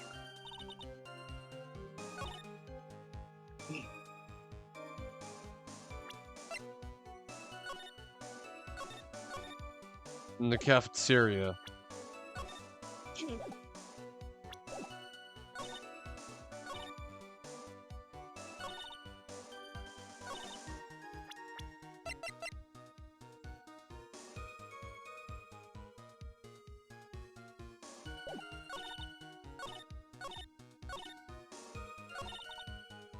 Press. So, until that time, you haven't dated Doug Swallow? Yes, I'm a real fool, I know. Letting my emotions change so quickly. I'm ashamed of myself. No, not at all. Look at me. I'm infamous for changing my mind. My critics have even taken to calling me Judge Fickle. Judge Fickle, that's your name. Okay. Maybe you should look for a different line of work. Oh yeah, definitely. Hold on. Despite that, however, he always hands down the correct verdict.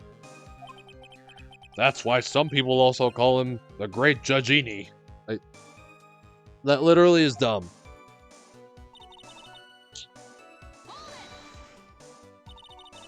Courthouse reading room? That's a strange place to meet the love of your life. That's not true, Madame Fate. After all, Feeny was not only an art student, but he was also planning on becoming a lawyer. I'm not talking about him. I'm talking about you, Miss Hawthorne. What was a literature student like you doing in the courthouse reading room? This line of questioning is a waste of time. It has nothing to do with our murder case. Miss Fay, I'm warning you. This has nothing to do with Mr. Swallow's case. I have to remember the judge is on Dahlia's side. I better tread carefully.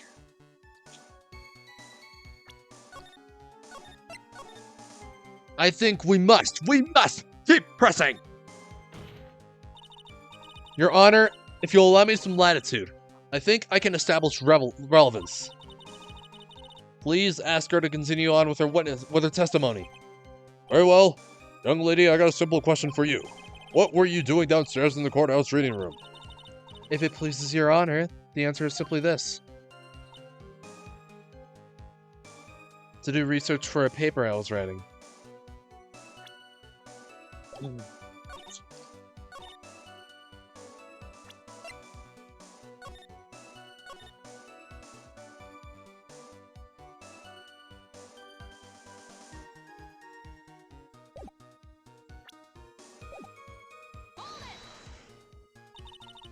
You were writing a paper? On what? On the relationship between modern Senryu poetry and the criminal underworld. That sounds like a fascinating research idea. Am I getting old? Now I've even forgotten what I've forgotten. Again with the midlife crisis stuff! Mia, why did that girl really come to this courthouse? Isn't that what you wanted to know? And speaking of forgetting things, you haven't forgotten the police report, have you? I went through a lot of trouble to get him here, so be sure to read it carefully. Maybe it is the police report. Maybe, just maybe. Research for a paper you were writing?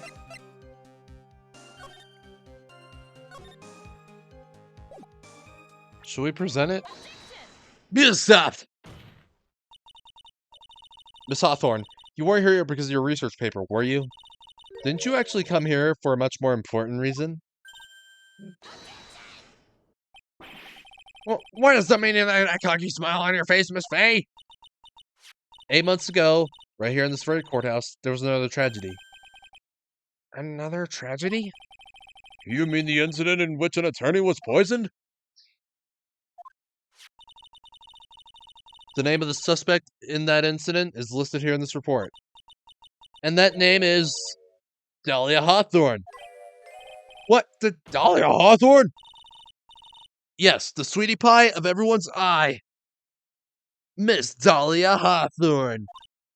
She was the prime suspect in a criminal case just 8 months ago. Order! This is unbelievable! It's true then. The loveliest rose can have the cruelest thorn. I don't know if that's actually what it said. I don't know if that was accurate or not. I really don't know. Miss Fay, that's not fair! You can't slander my witness with a related case. I, Winston Payne, will not allow it. Mr. Prosecutor, I believe I was speaking. Pardon me. Go right ahead. Yeah. It's true that about 8 months ago, the police expressed some interest in me. Express some interest, huh? Mr. Judge, sir, I know I'm under oath, so I'll tell you the absolute truth. I did not commit the crime that occurred during that incident 8 months ago. I see. Okay, I've tied the two crimes together. Now I've just got to stay on the offensive. Well done, Mia! Right back? Okay. Oh, you really lit a fire in my heart. And my buttocks! That sounds wrong. I can hardly tell which is more inflamed, my spirit or my hemorrhoids. Marvin, please.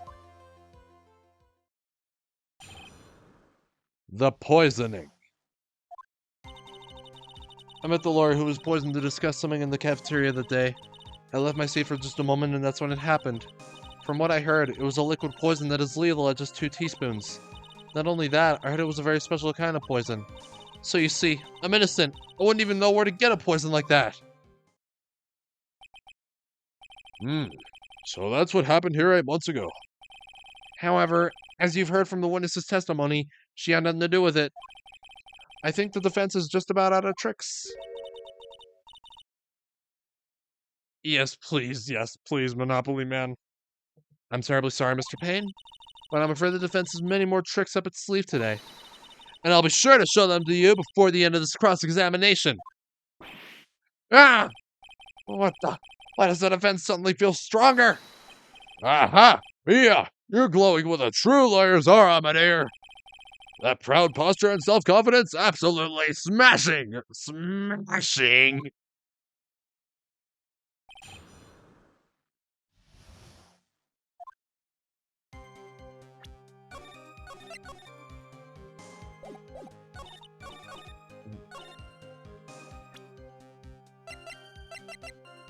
Alright, where would you know to get the poison from?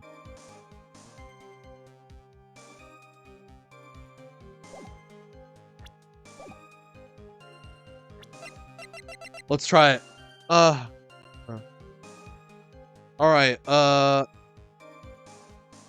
Caleb, I'm gonna try out your theory.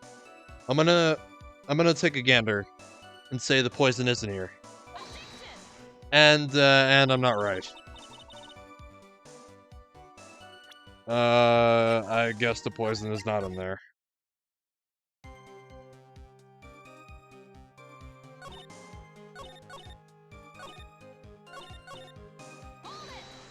I'm gonna press it. And that's the reason they didn't arrest you? Because no one could show how you could have gotten the poison? I think that's a good enough reason, Madame Faye. She's right, and I think we've all had enough of Miss Faye's questions. So, in essence, the main reason Miss Hawthorne was ever arrested for this crime was because no one could show how she could have obtained the poison. And all we have to do is find a way to establish how she could have gotten some, right? Great. Now, just how did a lit student get a hold of poison? Of all things. No, don't worry about it. I don't know. I don't know. The necklace, it still has yet to contradict something. Or prove something.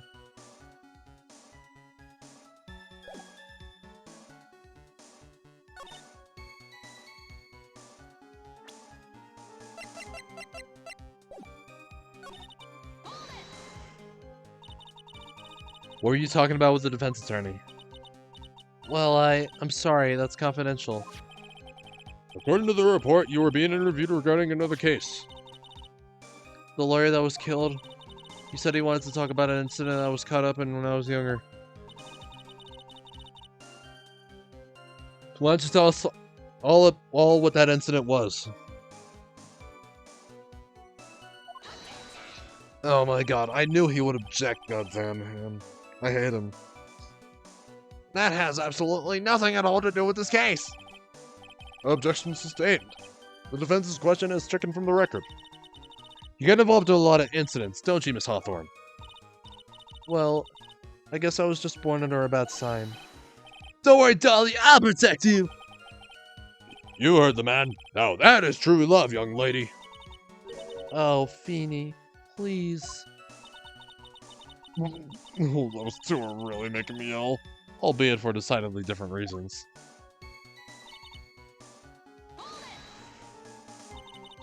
How long were you gone? I've already answered all these questions for the police. But if you must know, maybe 10 or 20 minutes. And where were you during that stretch of time? Using the toilet? What are you saying, Miss Faye? Toilet? My perfect little dolly doesn't poop! Dude,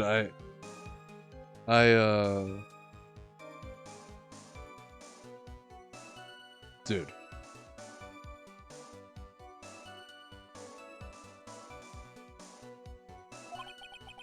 You are the defendant, Miss Faye. Better luck next time. Oh my god. Man, even the judge is stupid. Oh, Feeny. Please. The police have already looked into this whole matter. This line of questioning is nothing but a waste of the court's time. Objection sustained. Miss Hawthorne, please continue with your testimony.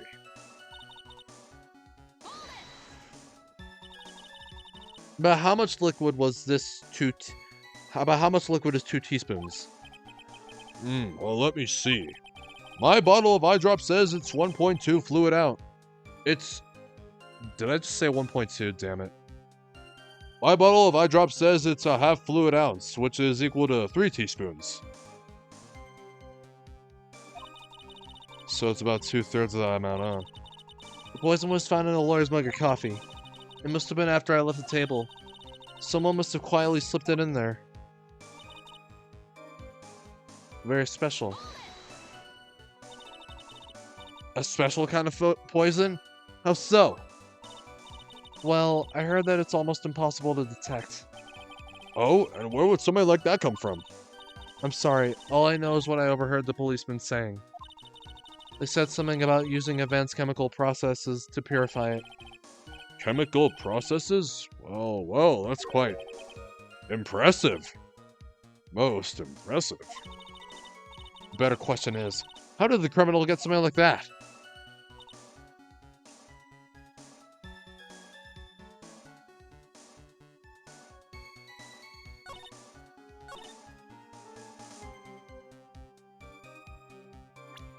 Wait.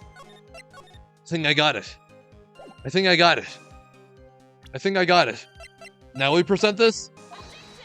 No, we don't.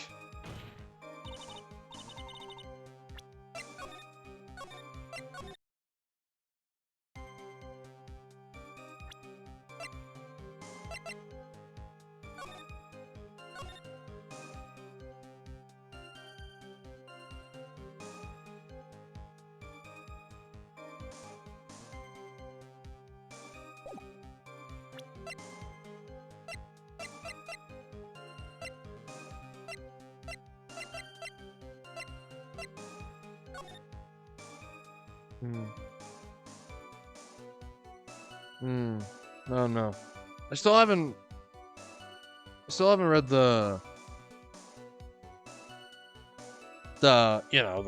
this very little information is being disclosed at this time since the victim of yesterday's incident in the district courthouse cafeteria said it would have been a lawyer. However, police are questioning a 19-year-old female college student who was sitting with the victim.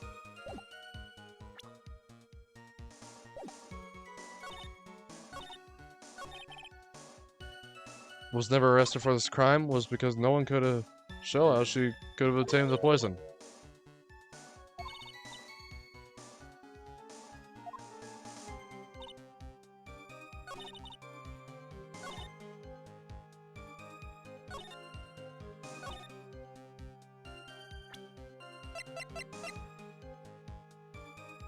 Wait.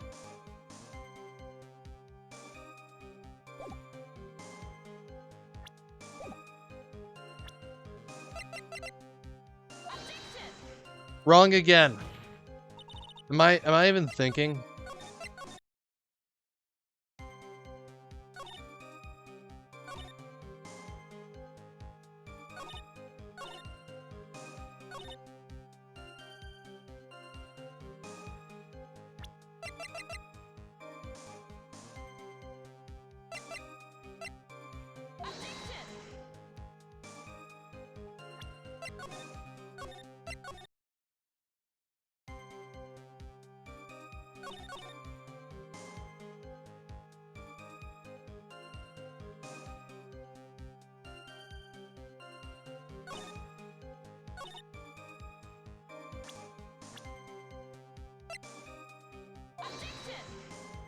Oh, wrong again.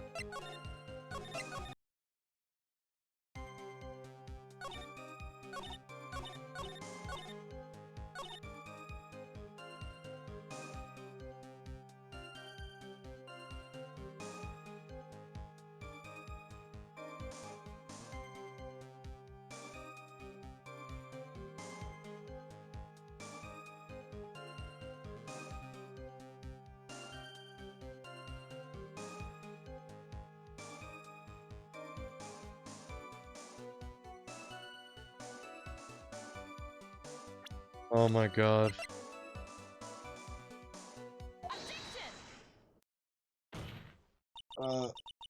god, why didn't I think of this before? You wouldn't know how to get that kind of poison? I don't believe you. What? In fact, you had easy access to that kind of poison, didn't you? At your boyfriend's lab.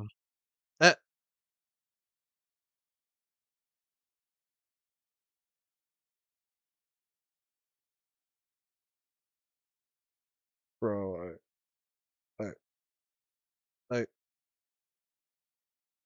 bro, I forgot all about him. Man, what is wrong with me? Anyways, your boyfriend's lab. Boyfriend? You mean the victim, Doug Swallow? That's right. Up until 8 months ago, Miss Hawthorne was dating Mr. Swallow. And if you recall, Mr. Swallow was a pharmacology student at Abbey University. Pharmacology? His laboratory contained highly advanced chemistry equipment. In fact, without such equipment, the culprit could never have obtained such a rare and special poison. Well, Miss Hawthorne, it seems you had access to such a poison after all. And then it was a matter of flipping it into the victim's coffee when he wasn't looking. The only person who could have done that was the one sitting at his very table. You! No! Order! Could it be? That's nothing but a baseless accusation. May I say something, Madame Faye? What is it, Miss Hawthorne? The amount of poison in the coffee was 2 teaspoons, correct? In order to carry that much liquid, you would need some kind of container. Well, yes, that's true. I was searched immediately after the incident took place. Quite true. In fact, the entire courthouse was turned upside down. But they didn't find a suspicious container anywhere, did they? She's right. They even mentioned that in the report. Well, you could have easily gotten rid of something that small. Excuse me, madame, but this is a court of law. If you're saying I threw the poison container away, I think you need to show some kind of proof. Proof? She got me good with that.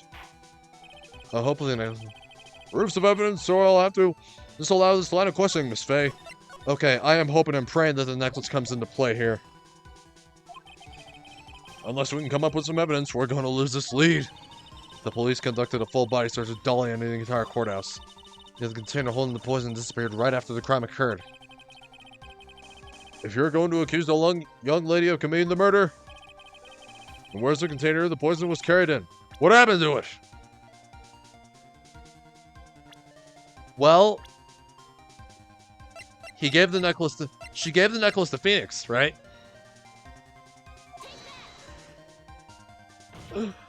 There you go.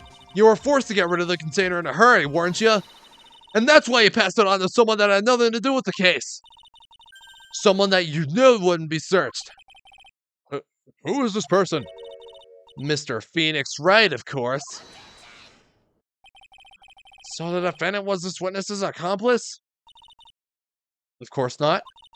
She gave the poison to him, disguised as a present. What? But that's... That's a charming little necklace. Is this a little bottle? It's really quite cute. So what about it? What does it mean, Miss Faye? The day that the witness met and fell for Mr. Phoenix Wright was 8 months ago. August 27th, the very same day as the poisoning incident. Under the pretense of love, the witness gave my client a present. All for the purpose of hiding the one piece of evidence that would give her away. What? Are you saying there's a deadly poison in here? No, there's no longer any poison in that bottle. However, I'm certain if the crime lab were to analyze it, they will find a trace amount. Order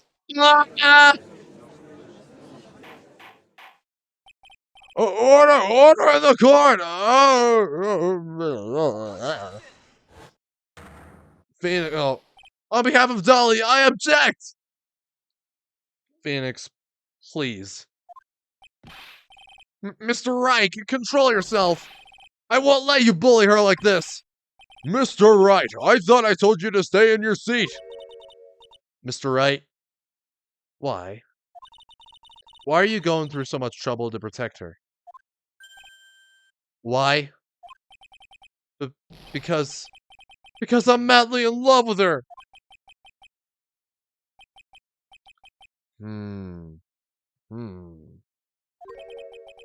Madly in love? I haven't heard anyone say that in a long time. Mr. Wright, have you ever thought about this? Why exactly would a woman like Dahlia Hawthorne want to date you anyway?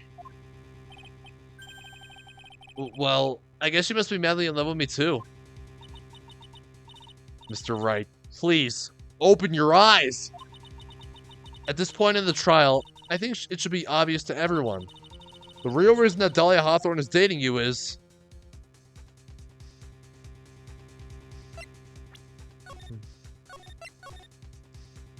I think it's... to keep you quiet. Naturally, it's to keep you quiet. What? To keep me quiet?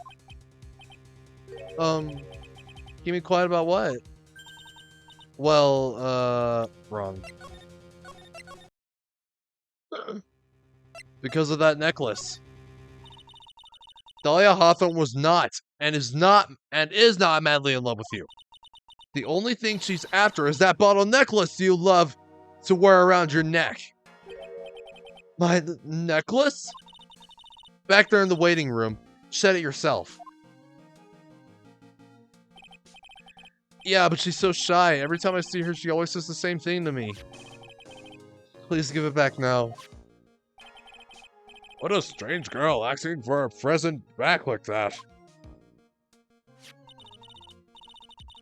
For Dahlia Hawthorne, that necklace is irrefutable evidence of her crime. That's why she absolutely had to get it back. You're lying. But you never gave it back to her. And to make things worse for her, you insisted on showing it to everyone you met. That's why she... I don't believe you. No! That's a lie!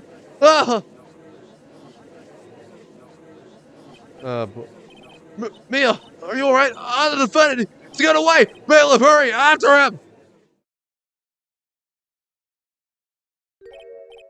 Mia! Are you alright?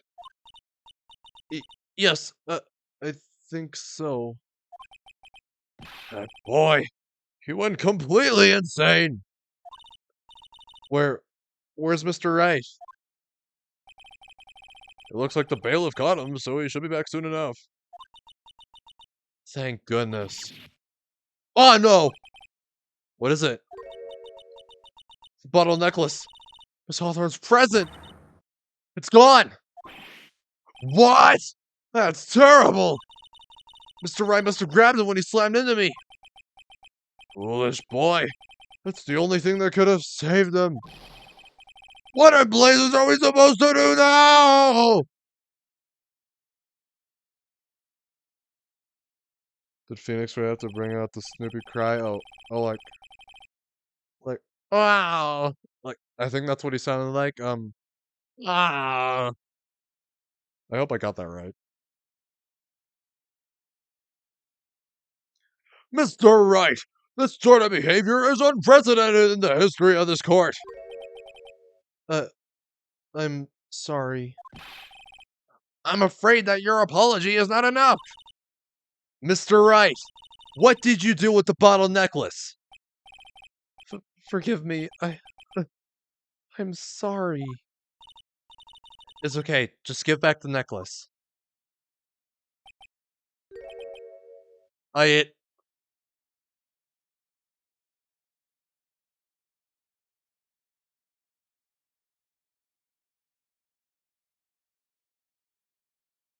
Either that's the stupidest excuse I've ever heard in my entire life, or this dude, well, at this point in his life, is actually fucking insane.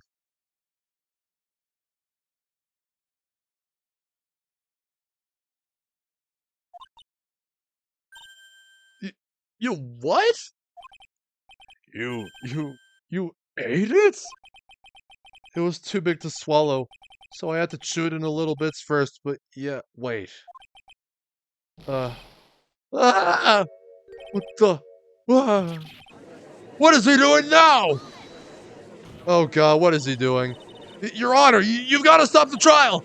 Mr. Wright! Mr. Wright, are you feeling okay? Does your stomach hurt? That bottle you swallowed may have some poison left in it!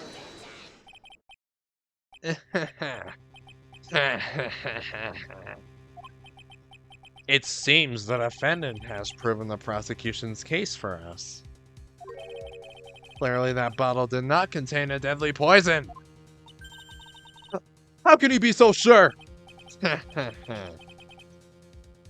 I think that's obvious.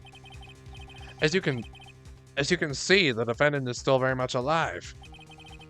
As for the poison, more like a fledgling defense attorney's overactive imagination. So it would seem.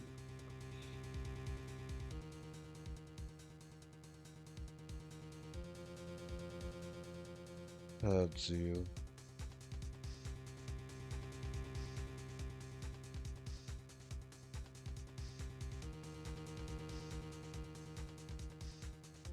Okay, sorry for the delay.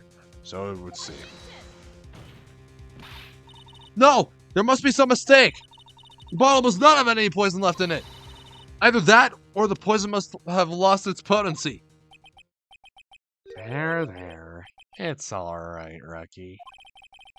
Trusting your client is the most noble thing a defense attorney can do. And it's heartwarming to see that you place this much faith in Mr. Wright.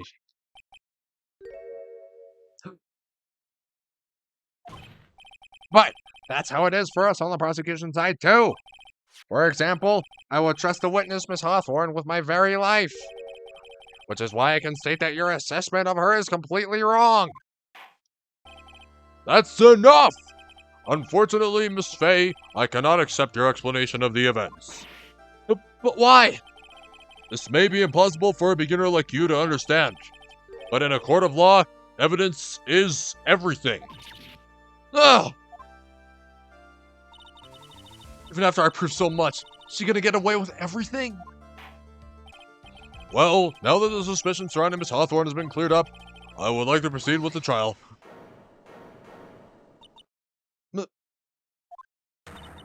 Mr. Wright! I'm sorry, Miss Fay. It totally slipped my mind. I'm really, really sorry. I know you believed in me, and I feel like I really let you down. Mr. Wright, what are you trying to say? There's something I forgot to tell you. What is it? Today I met Duck Swallow.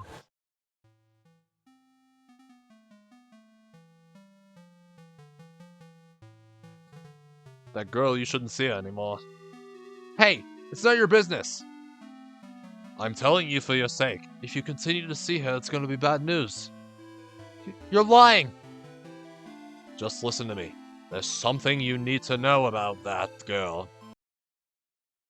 Last night, someone stole some poison from our lab. Poison? The same thing happened 8 months ago. The drug sample was stolen. She came to the lab that time, too. It could only have been her. The girl is a thief. Stop it! Don't talk about her like that!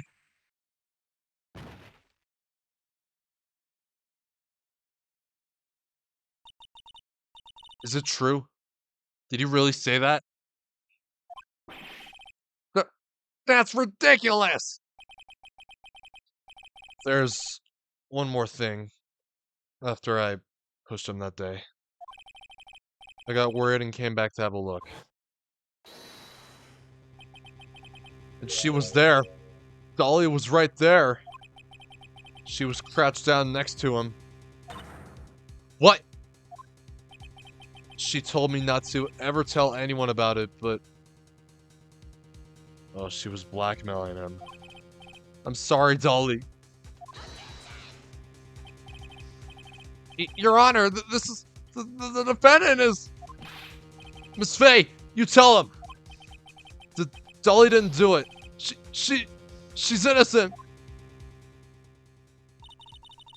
So Dahlia stole poison 8 months ago too, huh? If you put that together with Mr. Wright's testimony, then there's only one possible conclusion. The defense believes that Miss Dahlia Hawthorne stole some poison on the night before she killed Doug Swallow.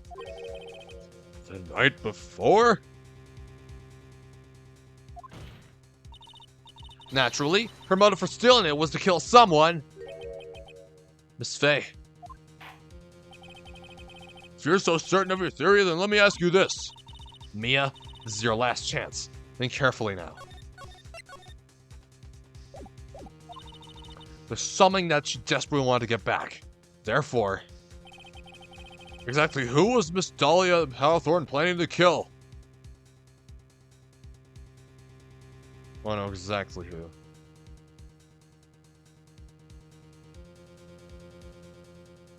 She was planning to kill Phoenix!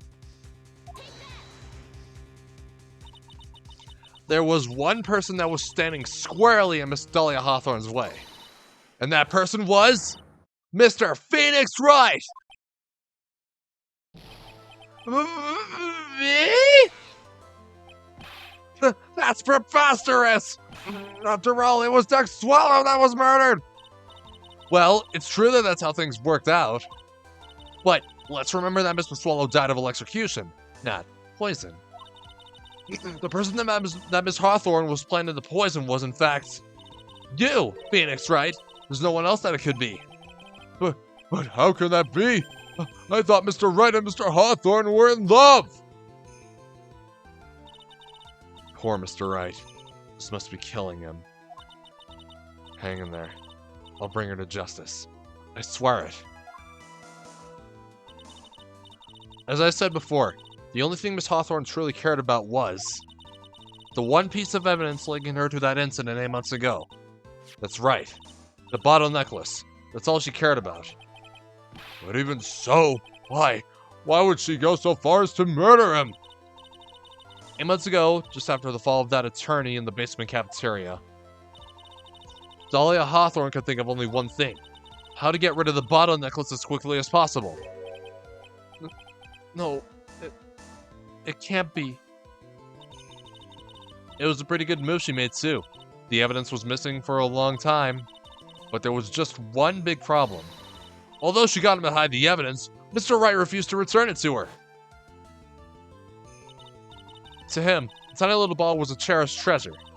He even showed it to everyone he met.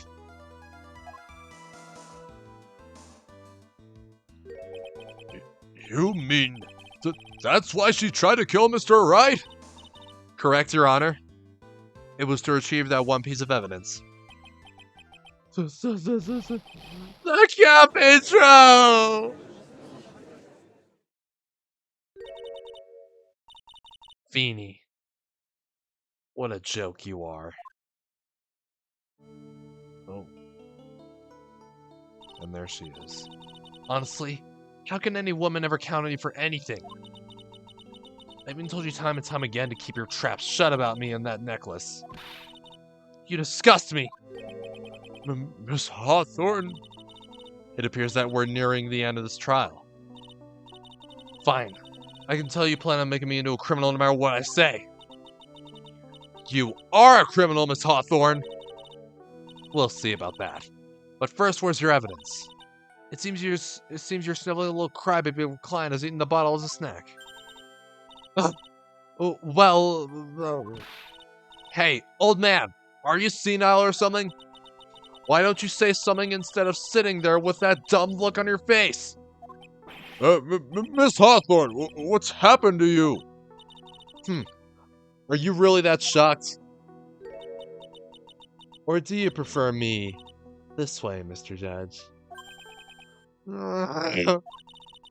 With absolutely no proof, you treat a voluntary witness like she's a mass murderer. Well, I have nothing more to say.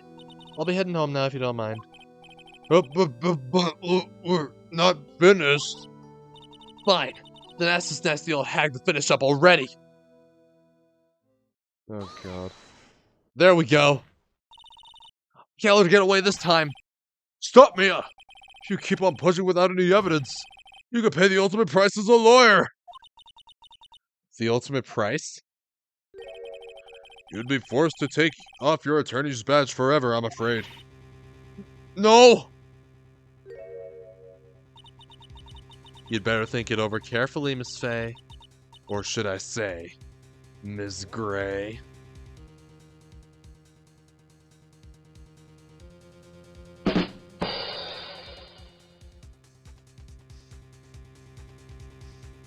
I'm sorry. Okay, I am sorry. Well, Miss Faye, can you provide evidence that would establish her guilt once and for all?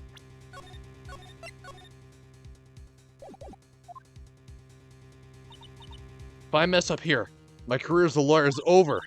But to be honest, at this point I don't have any evidence that's well-founded.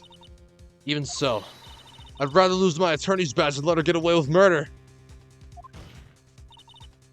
Your Honor, the defense would like to present proof. Impossible! You can't possibly! Stupid woman. It is the opinion of the court that there has already been enough discussion. Therefore, I will allow only one piece of evidence to be presented. Just one? If you aren't able to establish your guilt, then I'm afraid a very harsh verdict will immediately be handed down on Mr. Wright. I understand, Your Honor. I can just imagine the headlines for tomorrow's newspaper. Up-and-coming lawyer plummets to earth before she gets the chance to soar. She was planning to poison Mr. Wright. If that's the case, then the poison was probably in there! Oh! Oh! Oh, oh, oh, oh, oh! I know! I know!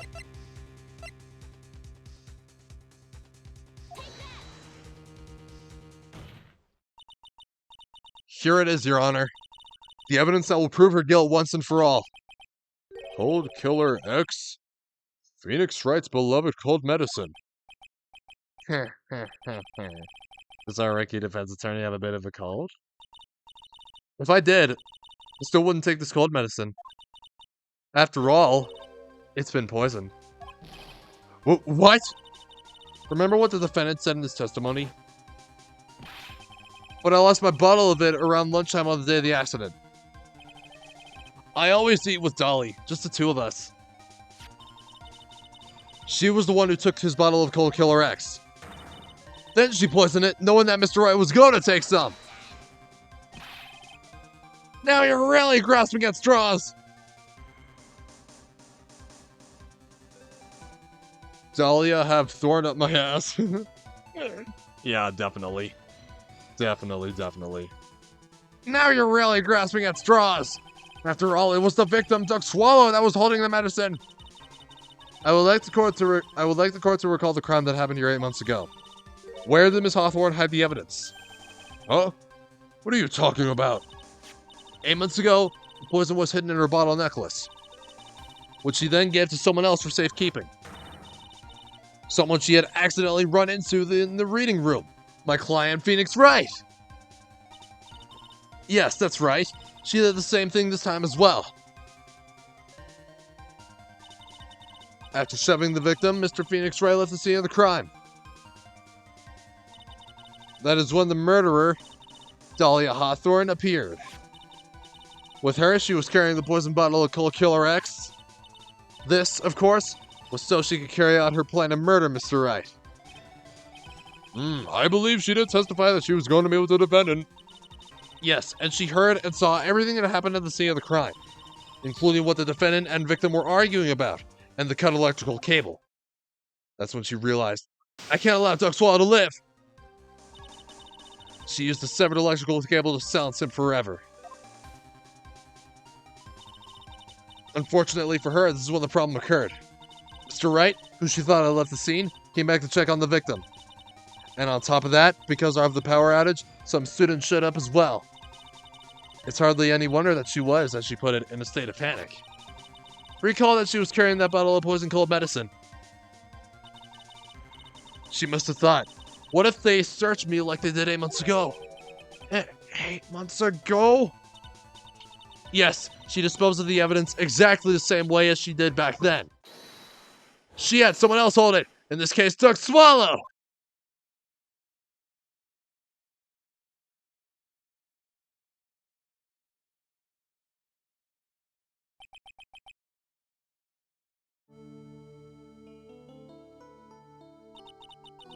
Oh, come on now, everyone.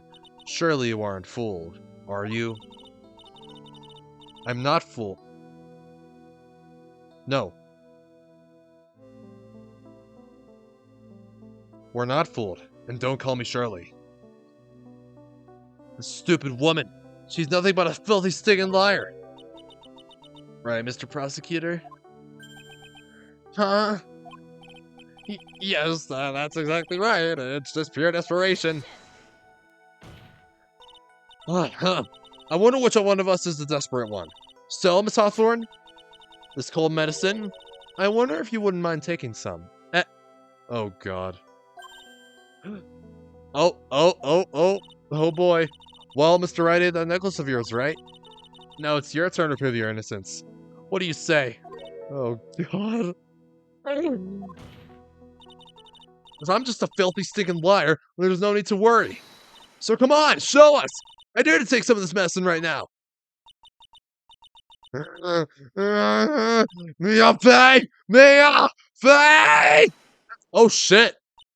Do you think you've won? Well, do you, Mia Fey? Oh my God, she turned into Hero Brian. Or, I don't know.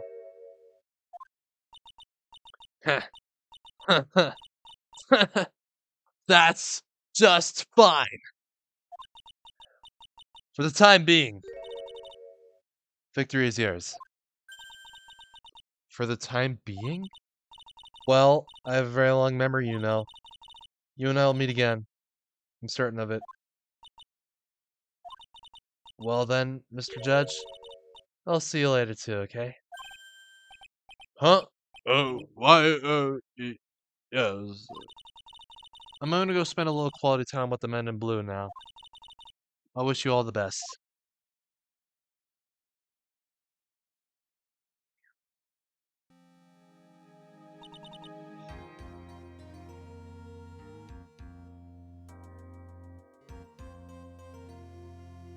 Ugh. It's finally all over. Oh, come on! I refuse to accept this! Alexa, oh, yeah. Yeah. I guess you could put it that way. I refuse to accept this! The defense hasn't shown a scrap of evidence to support their outrageous claim! But even so, your witness seems to have accepted it. I don't care! I'm Winston Payne! And I don't believe one word that this rookie lawyer has said! Well then, Mr. Payne, let me ask you this. Yes! Would you care to try this cold medicine?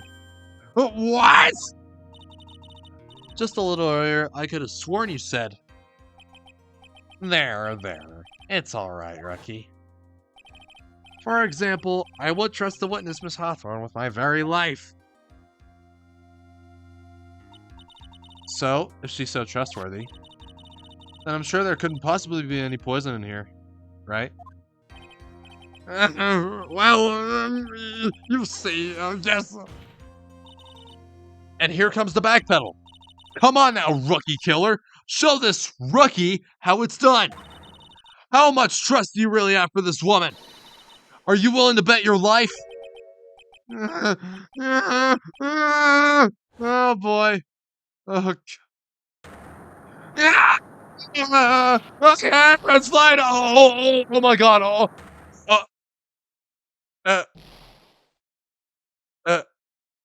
And that's how it happened? So that's how he lost his hair.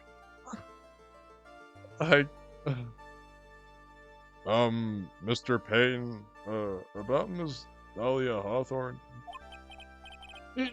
Yes, Your Honor. I'll pay press for her immediate arrest. Tragic, but not surprising. I knew there was something suspicious about her from the very beginning. Oh, did you now?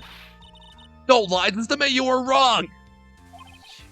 By the way, Miss Faye, Yes, Your Honor? was it just me, or did you and Miss Dahlia Hawthorne seem to know each other?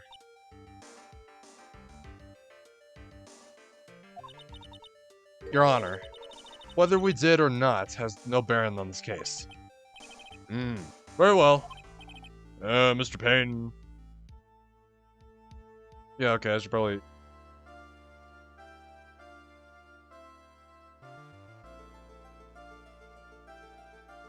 Yeah, Wines in Pain, his distant cousin. Wines in. Alright. Mr. Payne. This can't be happening! It's a nightmare! It's like losing to my daughter! Oh, God. It appears Mr. Payne has lost his spirit along with his hair. Does the defendant have anything further to say?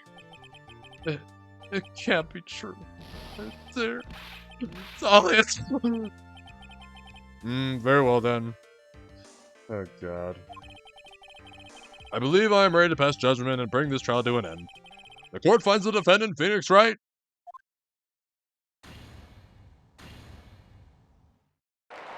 Hooray. And they still had the confetti even back then. Jeez. This court is adjourned.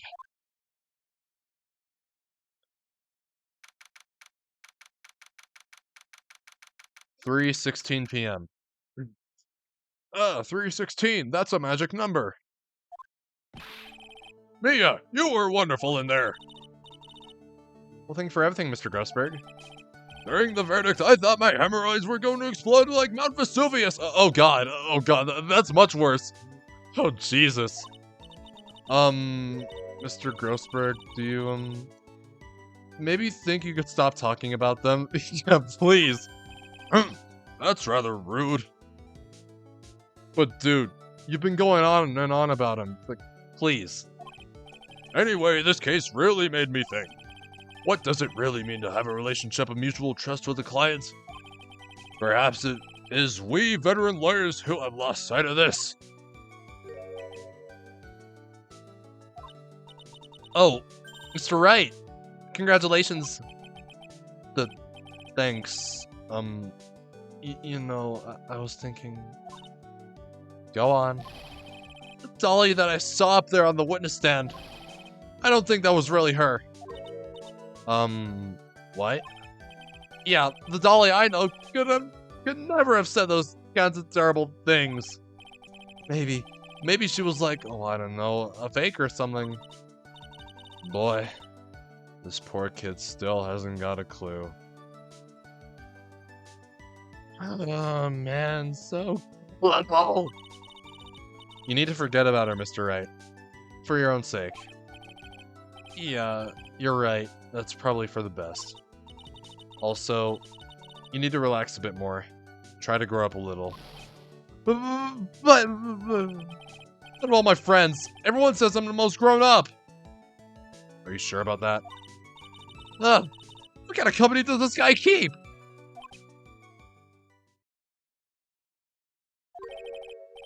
Right now, I'm starting to become a lawyer myself. That's what you keep saying. But I thought you were in the art department. Well, yeah, I am. But there's a friend that I desperately want to help. And if I hurry, then I should still be able to save him in time. I see. Say, Miss Faye? A lawyer is someone who can help people when they're in trouble, right? Mr. Wright, I'm still new at this myself. But I think that's exactly what a lawyer is. Okay, I'm gonna do it. Study my butt off. I'll become a lawyer for sure. Yeah, he's 21. Yeah, he's definitely acting like he's 10. Man. Like, Jesus. But then again, You know what? Actually, I'm not gonna say it. I'll become a lawyer for sure. I hope we see each other again someday. Maybe even in court.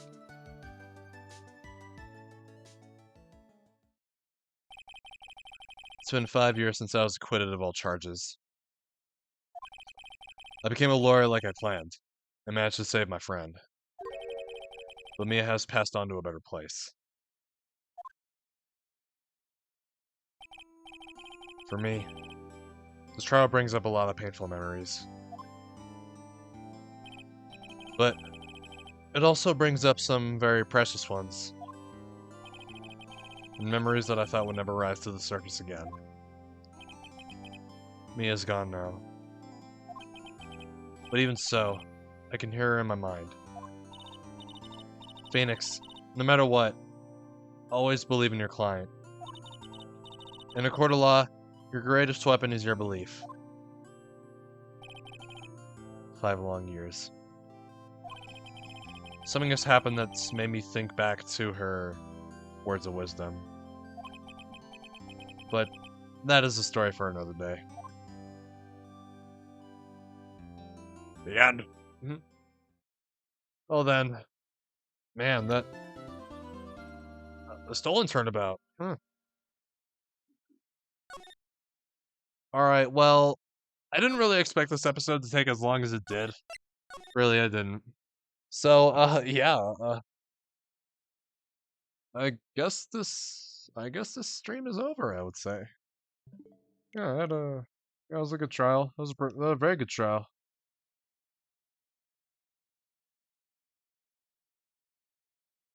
Now, yeah, let's find someone to raid. How about it? I'm thinking, hold on. I still haven't looked yet. Hold on. Let's see, I'm thinking, let's rate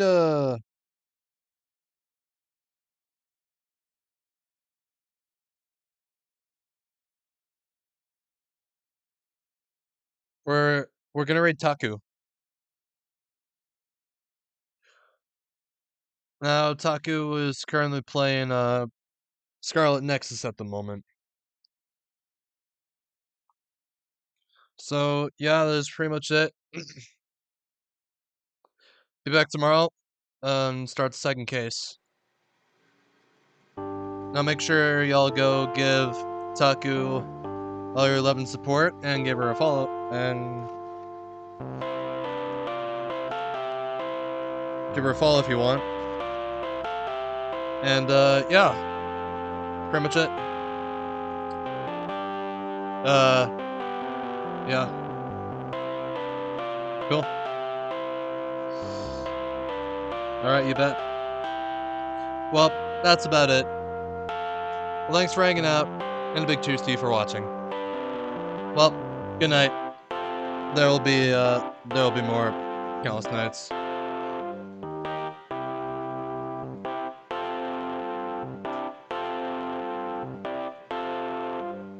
So Phoenix was as gullible as Larry? Nah. I don't know anymore. Anyways,